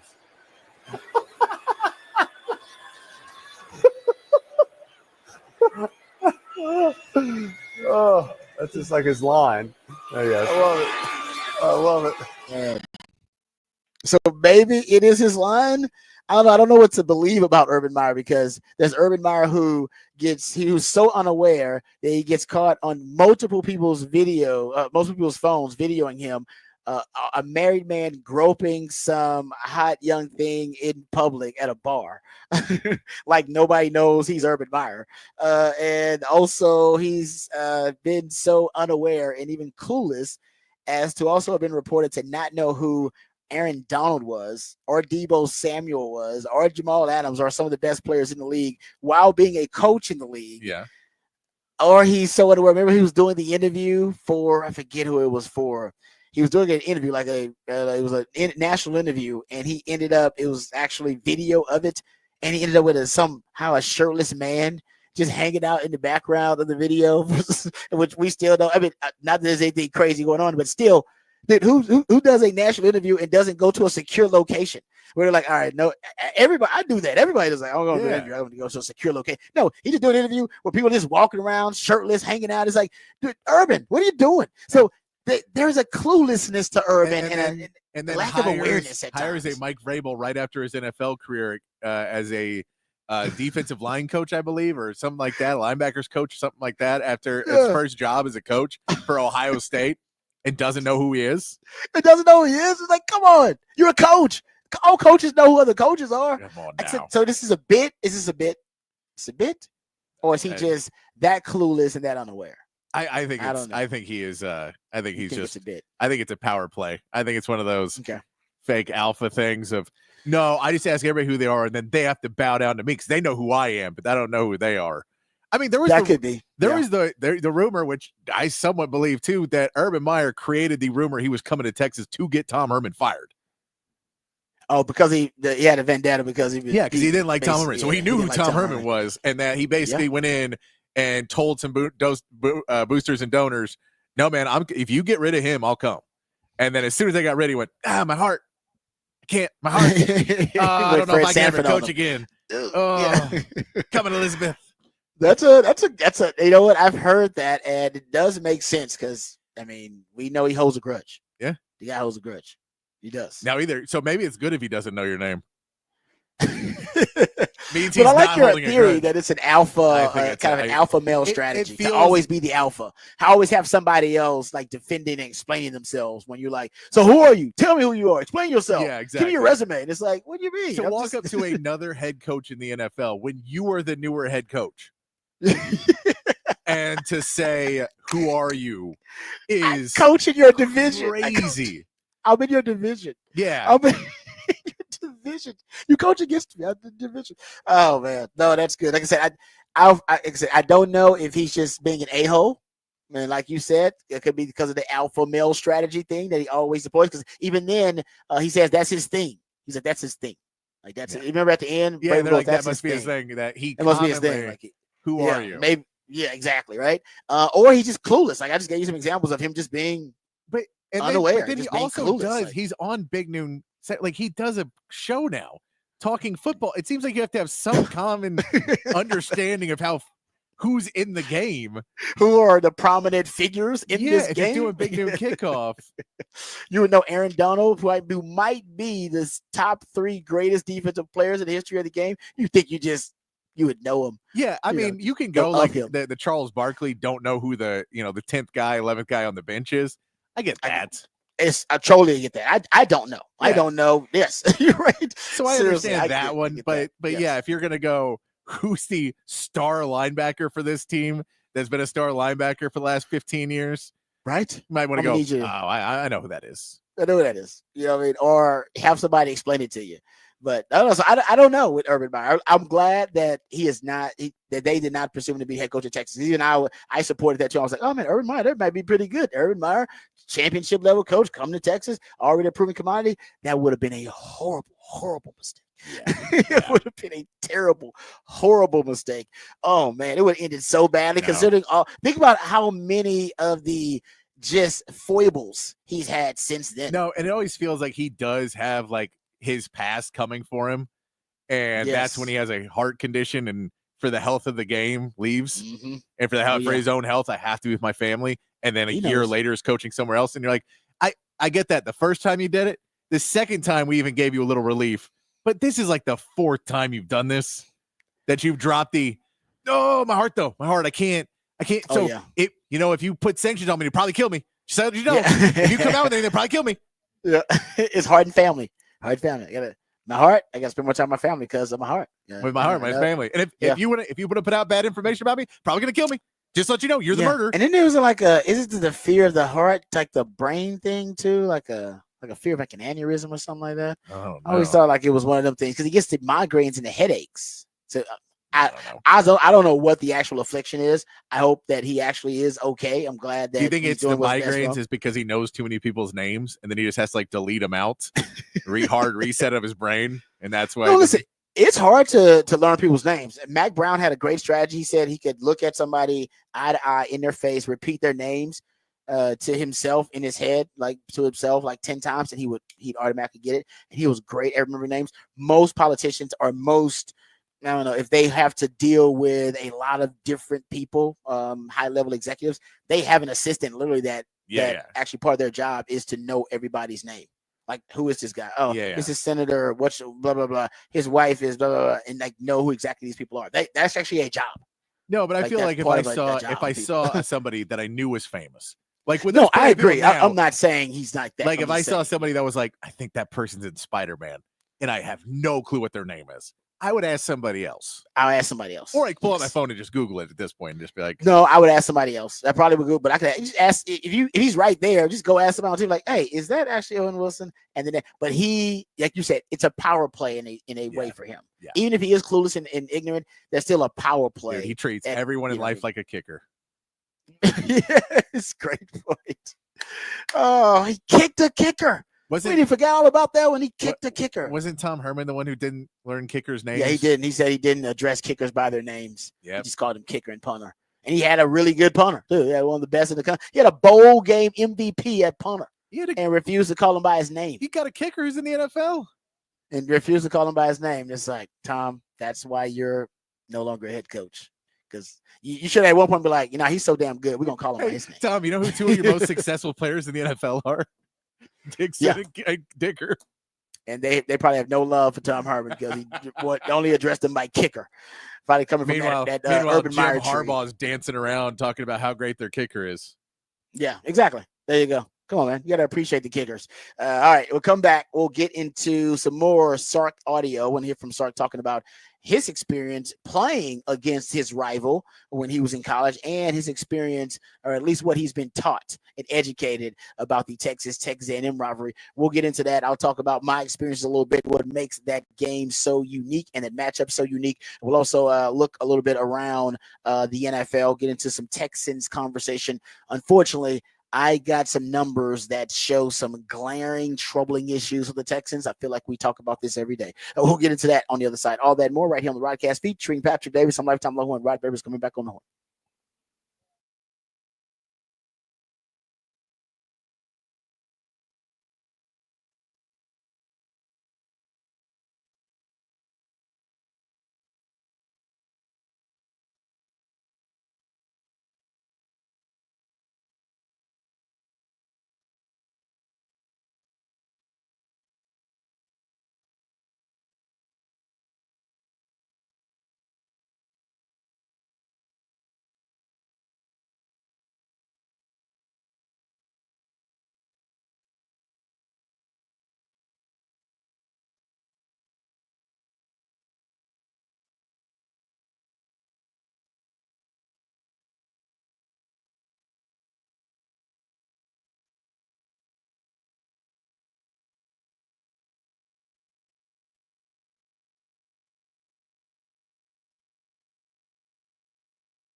All right, welcome back to the Rodcast. It is a top of the charts Tuesday. That's when my co-host, the Idealionaire, Patrick Davis, plays jams that reached the top of the Billboard charts on this day in history.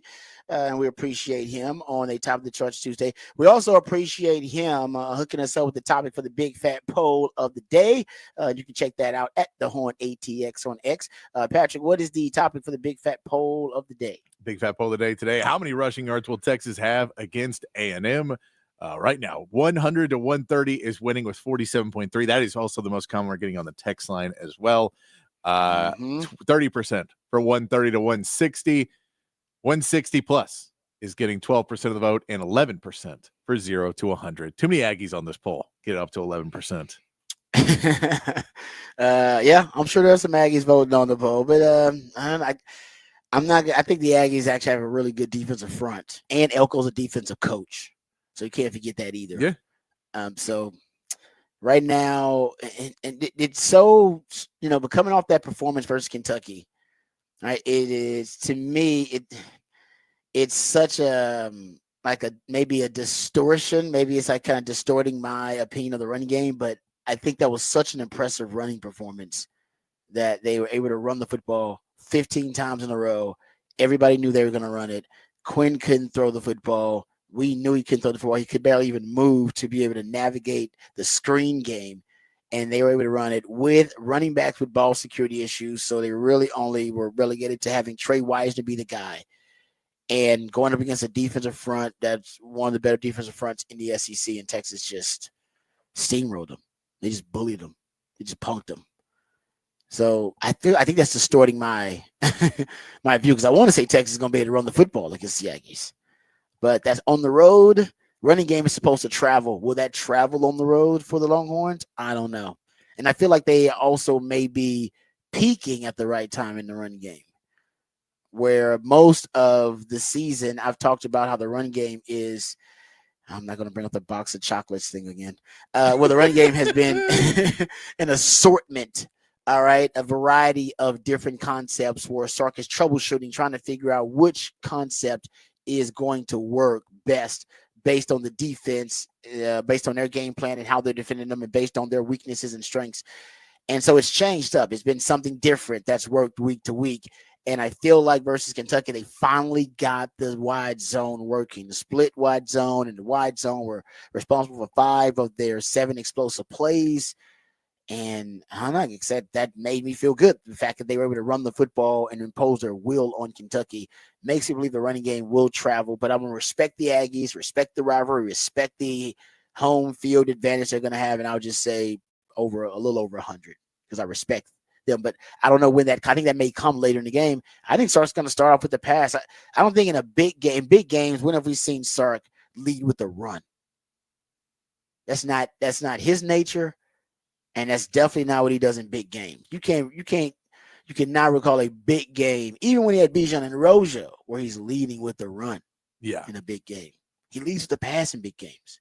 That's his. No, I think that is his creative impulse. I think he's going to lead with the pass, but he's been leading with the pass and then having 160-yard plus rushing games. Yes. Over and over and over now. Close it with the run. Yes. And yeah, running those in the fourth quarter, just handing the ball off and just going in the run game. And getting decent yards in the first half, because you break a couple. Jane Blue's good to break a couple. Oh yeah, no, you're right. That's a good, but that's also what adds to it. Texas are breaking 1 and 2, and I think the big thing for Jane Blue is, are they runs or are they screens? Because that's normally the difference in your run game. Jane Blue get 35 yards, 40 yards off of screens, or is that 35, 40 yards off of rushes? And then he'll have his normal rushes too, but he'll break 2 15, 20 yarders that he just gets to the outside, and so that'll change your passing or rushing numbers of whether those are screens or rushes that he gets outside on. Yeah, no, I agree. I mean, that's right now your run game, but then you gotta make sure you can trust Jaden Blue. And I know they put him back in the game. He was carrying around a football. Did you see that? It has to. Carrying around a football.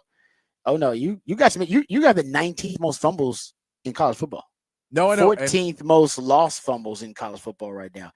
That's a major issue. No, and I there was a good question yesterday about how do you deal with, I know you're talking about the physical part of it, but mentally, At what point do you judge between just trying to drill in his head to not do it, but then also not destroy his confidence so that he runs weird and then fumbles the ball that way because he's focusing too much on the wrong things?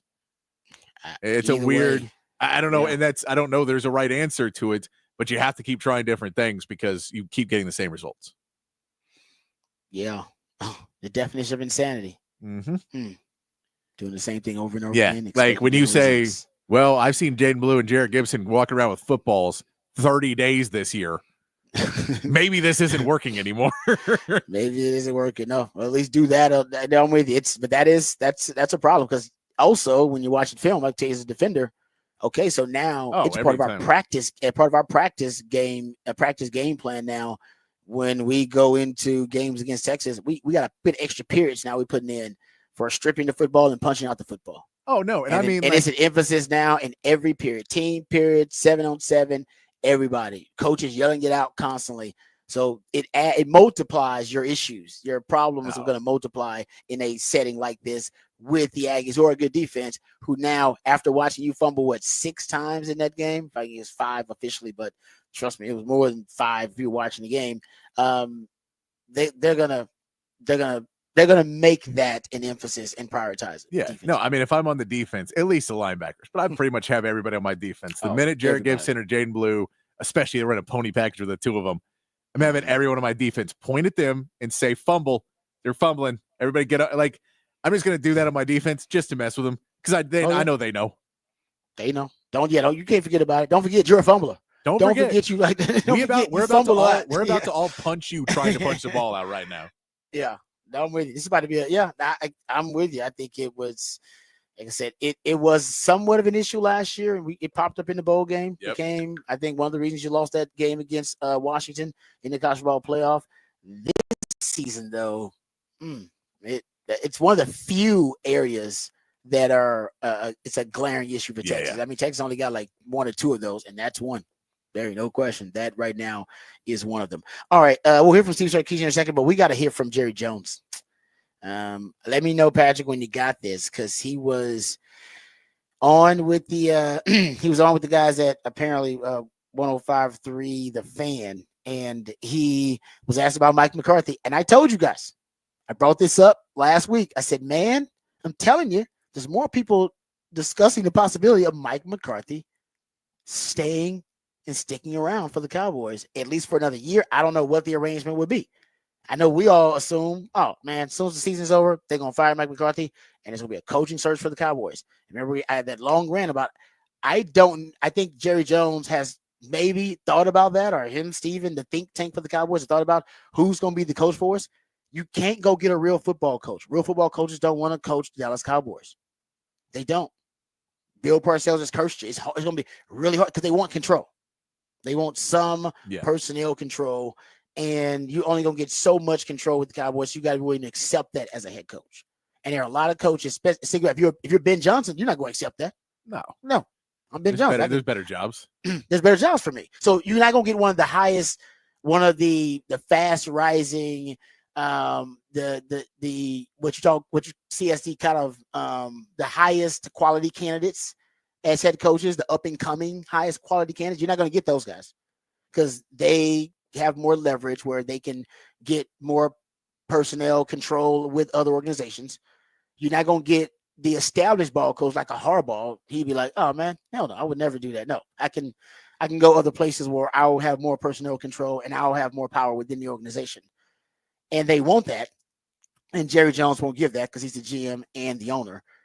And so you're stuck in this like purgatory where you're looking for this very specific kind of coach.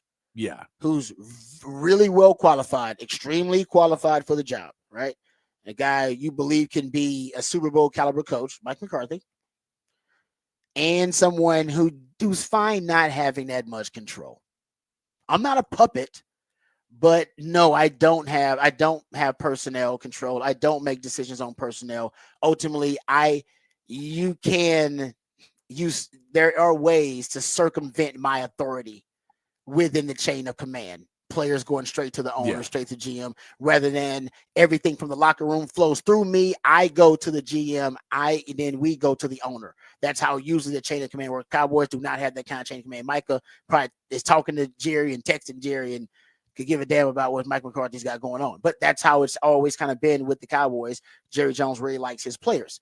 And there's a lot of, this conflicts of interest almost because of the lack of chain of command with the Cowboys. So you're looking for this real specific kind of coach. And Mike McCarthy is that guy. And find me another coach that's like that is well-established, is a Super Bowl caliber coach, but doesn't really want a lot of power and is fine with you out there, basically, I'm saying emasculating him. But you guys are circumventing his authority. You're doing it via the media. Players are doing it, and he's losing a ton of respect day by day in the locker room and publicly because of the way your chain of command works with your organization. And it's very unique in that way. So you got to be, coach, fine with that, but also have the capability to win a Super Bowl. There ain't a lot of guys like that.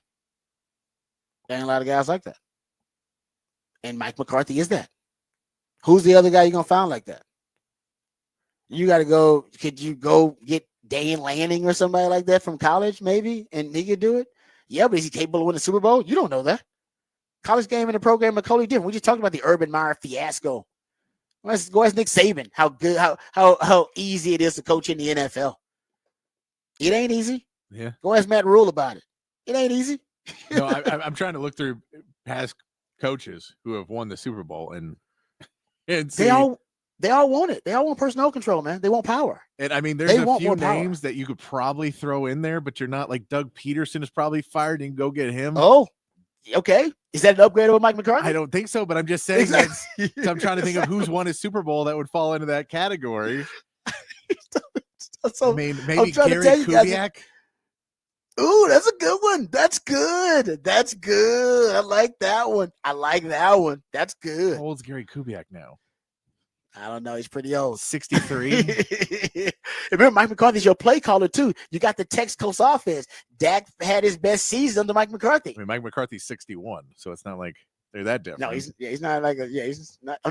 I know Cowboys fans don't want to hear this. To go through the winning coaches. Give me a coach that's a Super Bowl caliber coach, and he doesn't have to win one. Give me one that's capable of it. Like oh no, this guy has already proven he's capable of making a Super Bowl run. There ain't a lot of those coaches, guys. Mike McCarthy, he was that guy. Like I hate to say it, you're not gonna find somebody that fits in that really small defined space of what could work and can be compatible with the Cowboys. He's tried hiring ball coaches like Bill Parcells. He couldn't do it, and Bill Parcells couldn't do it. No. And Jimmy Johnson, that didn't work either. Because it's not going to work with a real ball coach who wants control. It ain't going to work. We know that. History has told us that already. He ain't changing. He's already old and set in his ways. So your other alternative is, okay, let's go get somebody who's capable of that, but as they're willing to give up that kind of control, and they don't necessarily aspire to be a personnel guy or to make all the final decisions as it relates to who's on the roster. And most coaches, they want a lot of control over that. Most of the really good ones, because they're good. That's why they're good. That's part of why they're really good. So I don't know who you're gonna get. Maybe you can go trade for a coach. John Gruden. Did I just say the answer? No, because I think John Gruden wants control. He does. That's what I'm saying. I think John Gruden wants control. And John Gruden doesn't. I don't think John Gruden wants to walk into where their quarterback's already picked either.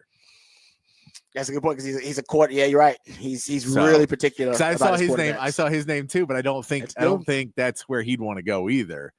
Now that may be the guy who could get him back in the league. But I don't think that's where he want to go. I don't even know if he's the answer. I mean, that was a long time ago.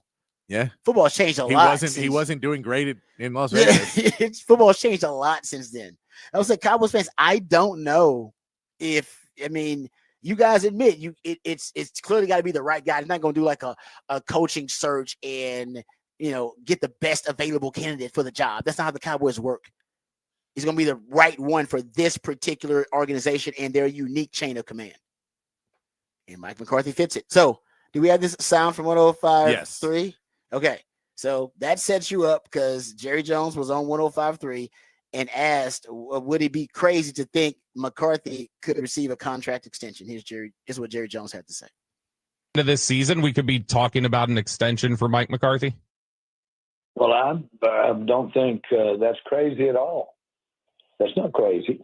And listen, Mike McCarthy is an outstanding coach. I was listening to the game last night, watching it, and Aikman was talking about it, and he's reiterated that several times publicly. This Super Bowl winning coach. And Mike McCarthy has been there, done that. He's got great ideas. So bottom line is that in no place in my body language or anything else have you seen indications about what we're going to be doing relative to this staff at the end of this year. And we should. Yeah. So it's not crazy at all. And he likes Mike McCarthy, man. He likes a guy willing to concede certain things. And most coaches are not willing to concede those things if they're a good coach. And Mike McCarthy's a good coach. I mean, he's a Super Bowl winning coach. I love that Jerry Jones does the poker player going, you can't read it. You don't know if I have a good hand or a bad hand. You're right. You can't tell. I'm that good at poker that you don't know what I'm doing. You don't know. Come on, Jerry. Come on, you know what I'm gonna do. Stay tuned. That's his cliffhanger, right? That's his cliffhanger. What am I gonna do next? Yeah, no, it really is. He's great at it too. He really is. You don't know if Mike McCarthy's gonna be fired or not. Stay tuned. So I found the list of rumored candidates that I'd heard. There's a few names that have been thrown out, which who knows how real those are, of people just making them up versus actual rumors of people that the Joneses may be interested in. But the names on that, Mike Vrabel's one that's come up plenty. Kellen Moore is a name that has come back up that they may want to bring him back. We've heard Cliff Kingsbury. Is a name that has come up a bunch. Yeah. Kevin Stefanski, if he gets fired from Cleveland, is somebody. And Robert Saleh, somebody that I've also heard a lot. Wow. Yeah, all guys willing to concede a certain amount of power. Vrabel, maybe not. Remember, Vrabel's gotten into it with his GM a little bit. So maybe not Vrabel. And Vrabel is the one I like the most out of the group, too. So, of course. No, but those are some of the names that I've heard thrown around, rumored to be on the Joneses' radar. But yeah, the Cowboys are that really picky, that person that a woman or man who's single, and they're single not for other reasons. A lot of people are single because they want to be single, whatever, different reasons, but because they're really picky. Like they've never dated anybody because they're just really, really picky.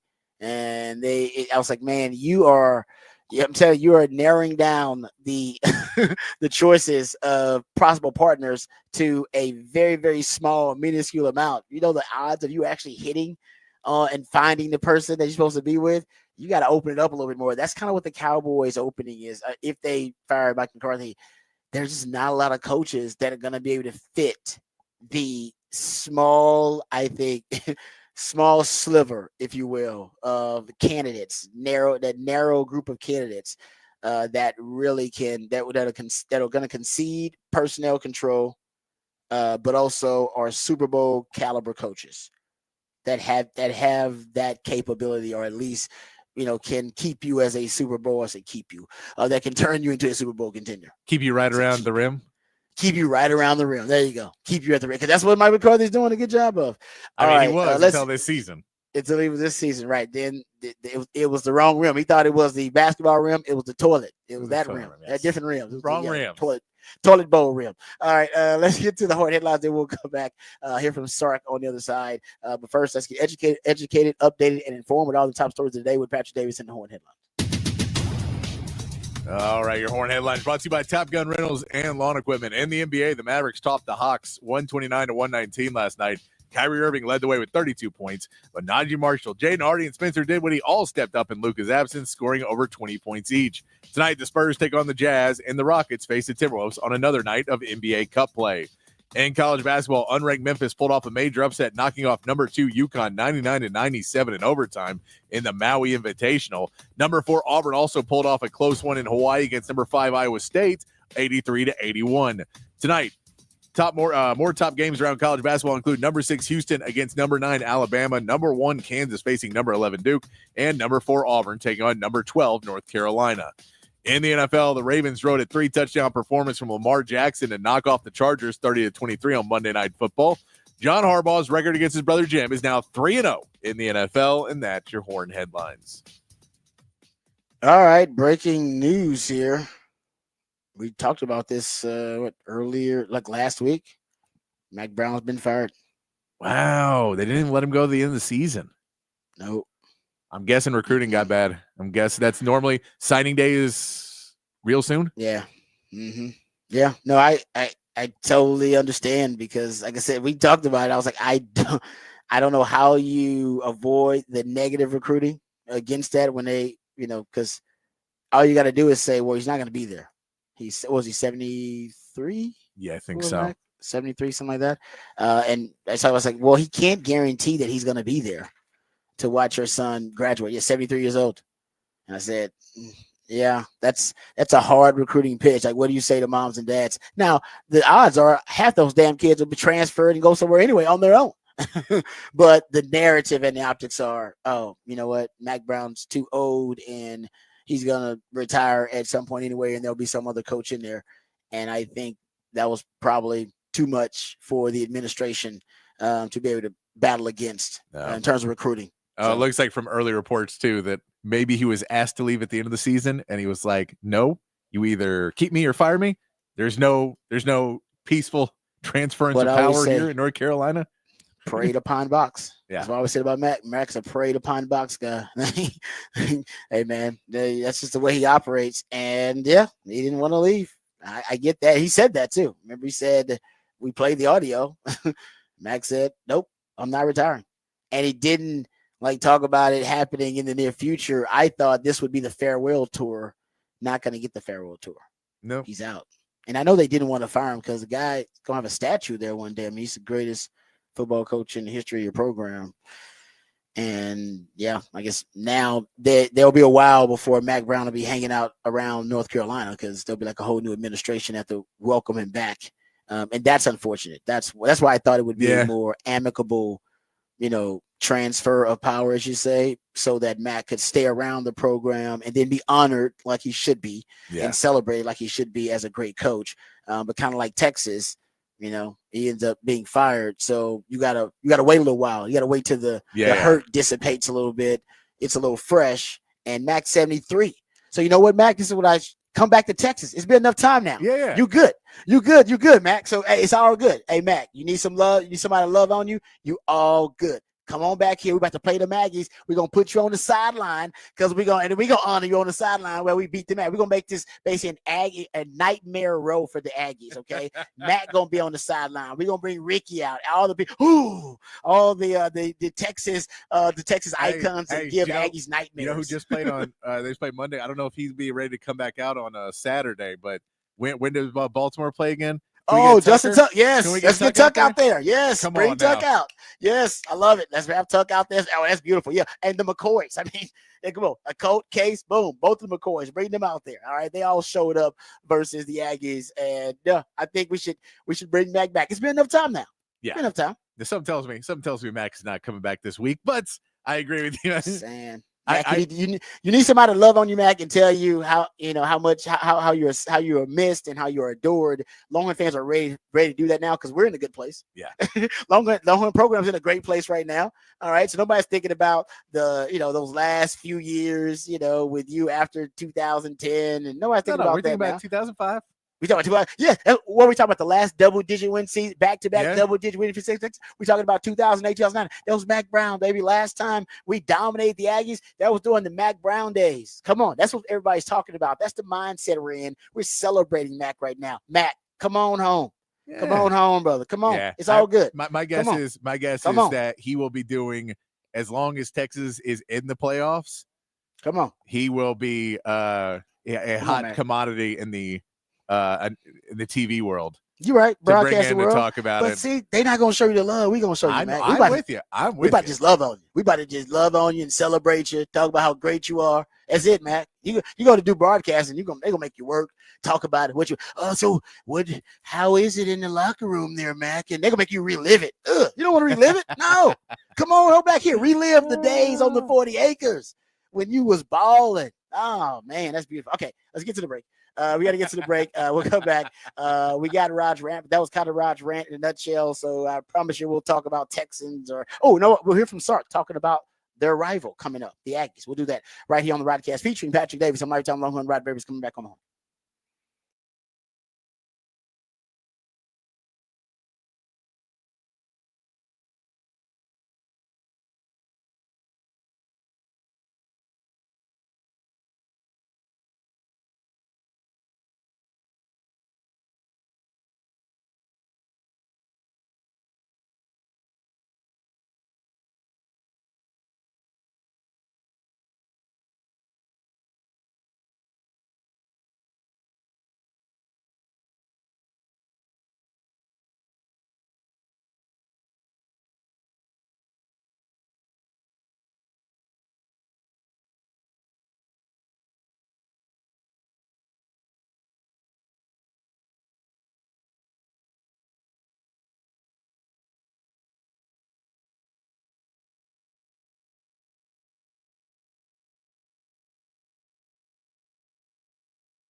All right, welcome back to the Rodcast. I'm going to talk some Texas A&M.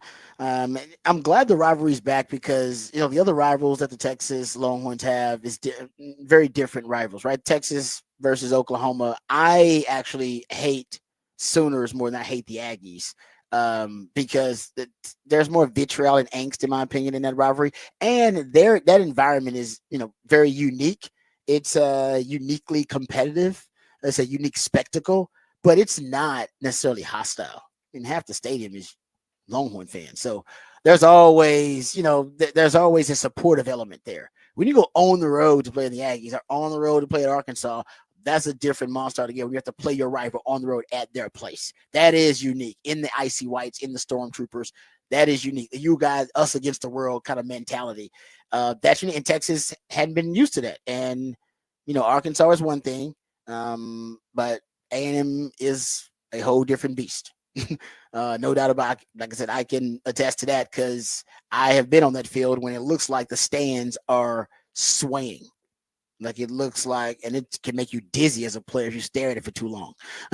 And I've been next to a teammate, and not been able to talk, not been able to hear them, but I can see their lips moving and they're talking to me and they're screaming at me.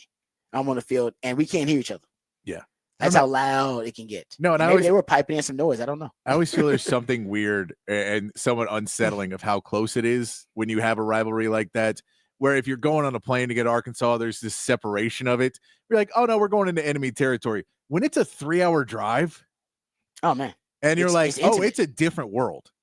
I'm going from one place to another. It's a different world. These people, I went from a place where I'm beloved to a place where I am despised, and it's 3 hours between me having to turn down free stuff to me worrying about getting shot. 3 hours. Yeah. No, I tell you, no, that's why it's unique because it's a rival that is in state. That there are other in-state rivals. Yeah. But I don't know if football is religion in those states like it is in Texas, who have in-state rivals. Florida may get a little bit close to something like this kind of stuff, but I don't know if there's another state where it gets that rowdy because you do have two powers in the state. I mean, that ain't the case in Ohio, right? That's not the case really in Michigan. I mean, they can say we're Michigan State, but that's the Aggies. They spend a lot of money. Spend a lot of money on football.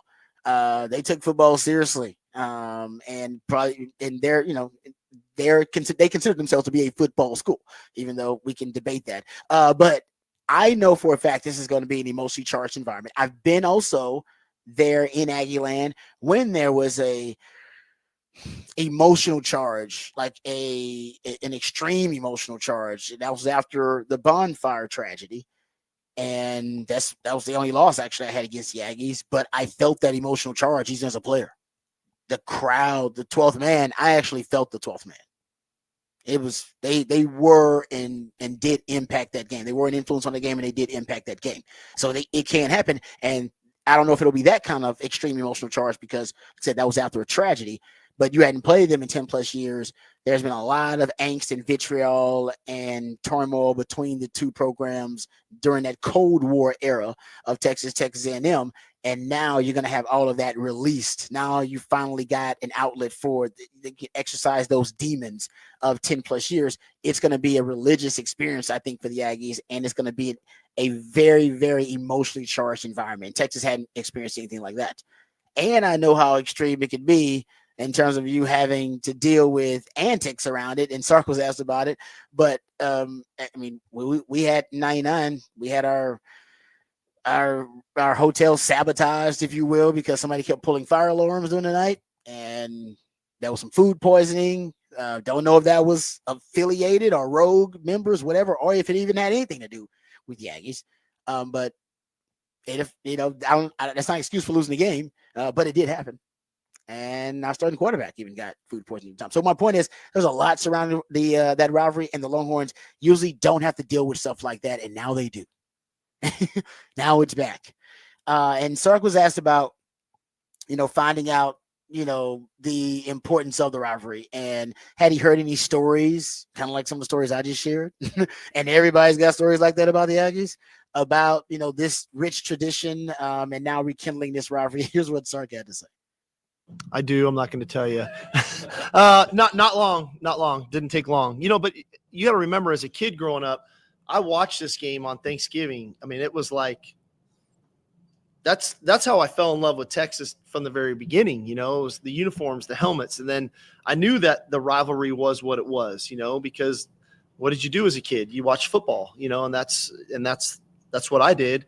And then getting here and knowing the rivalry and what it was about, it getting presented, and some of the really cool recruiting battles we've been in with them, and you win some, you lose some. And so we know a lot of their players pretty well. They know a lot of our players pretty well, that quickly find out households are divided and the state's divided. But that's the fun part. That's what this last game of the regular season is supposed to feel like. And I've been a part of some great ones, and I'm really grateful and thankful that this one is revived, and humbled and honored that I get to be part of it. Really, I've been watching this game since I was this big, so it's pretty cool. And that's another thing about it, right? The intimacy that he just described. My Final Five schools were Texas A&M, Colorado, Florida State, and Penn State. I narrowed my choices down to Texas and Texas A&M because of a conversation I had with R.C. Slocum, who I love. God bless R.C. Slocum. And he told me, he said, young man, you're going to be a great player. You're going to play on Sundays. But how important is it that your parents go to the games? And I was like, I love seeing my parents in the stands. Always gives me an emotional boost when I see mom and dad in the stands. And he said, well, if you go to school outside the state, mom and dad won't be at all your games. They'll just go to like 3 or 4 maybe games a year. He said they probably can't afford to go to all those games, right? And I was like, no, they can't. At that moment, they didn't know it, but I did. I eliminated all of my out-of-state schools. Done. Off the list. It was that important that mom and dad go to the games. R.C. Slocum didn't know it, but he convinced me to stay in Texas.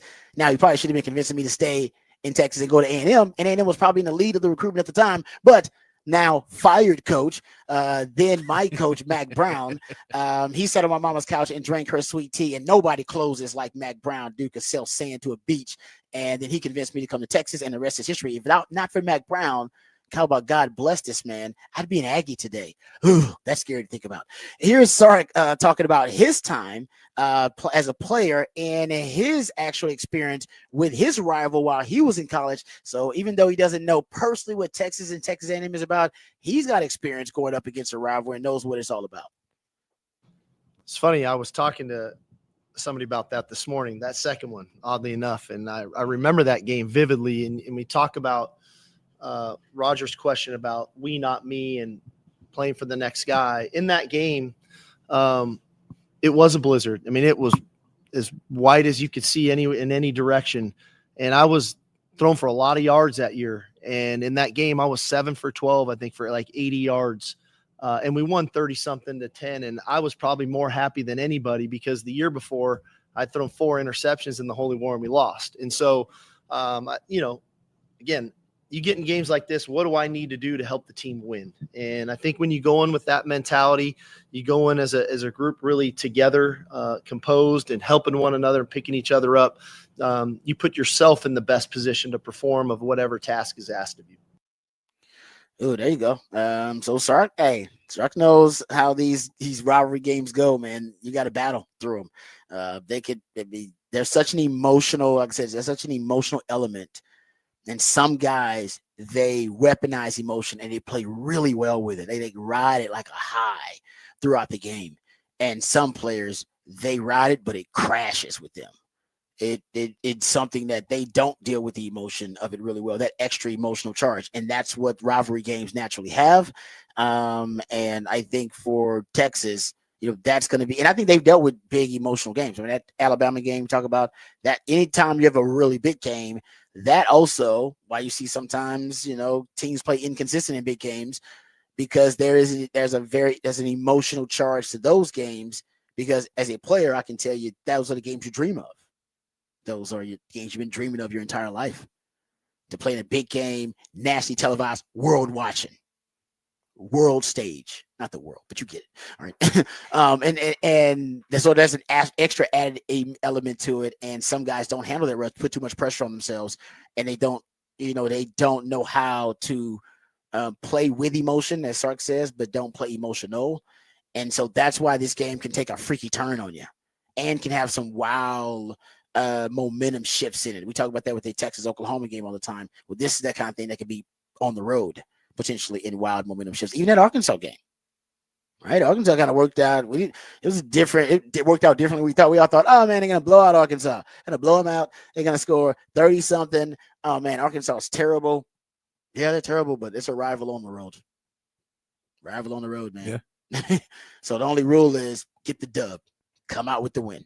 All right, we come back. We'll get into who said that on the other side. That's when Patrick plays pieces of audio from the sports world, sometimes beyond the sports world. And based on the context clues or familiarity of the voice, you have to identify and recall who said that. We'll play it when we come back right here on the Rodcast featuring Patrick Davis. I'm Lifetime Longhorn. Rod Babers coming back on the horn.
All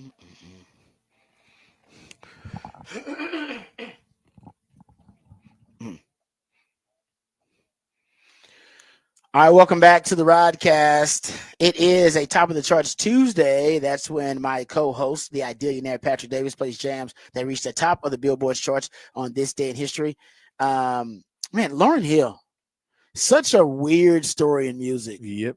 When and you're a music connoisseur, so you know stuff like that. But yeah, I won't get into it because it's just weird that I don't know if we've seen anybody kind of skyrocket to the top as fast and then I don't know, kind of just disappear and fall off. Yeah, quickly normally people like that die, which is yes, what I'm saying. Yes, but normally that's the thing is you skyrocket and then it gets too much and then something bad happens, or they get close to that fame and kind of veer off.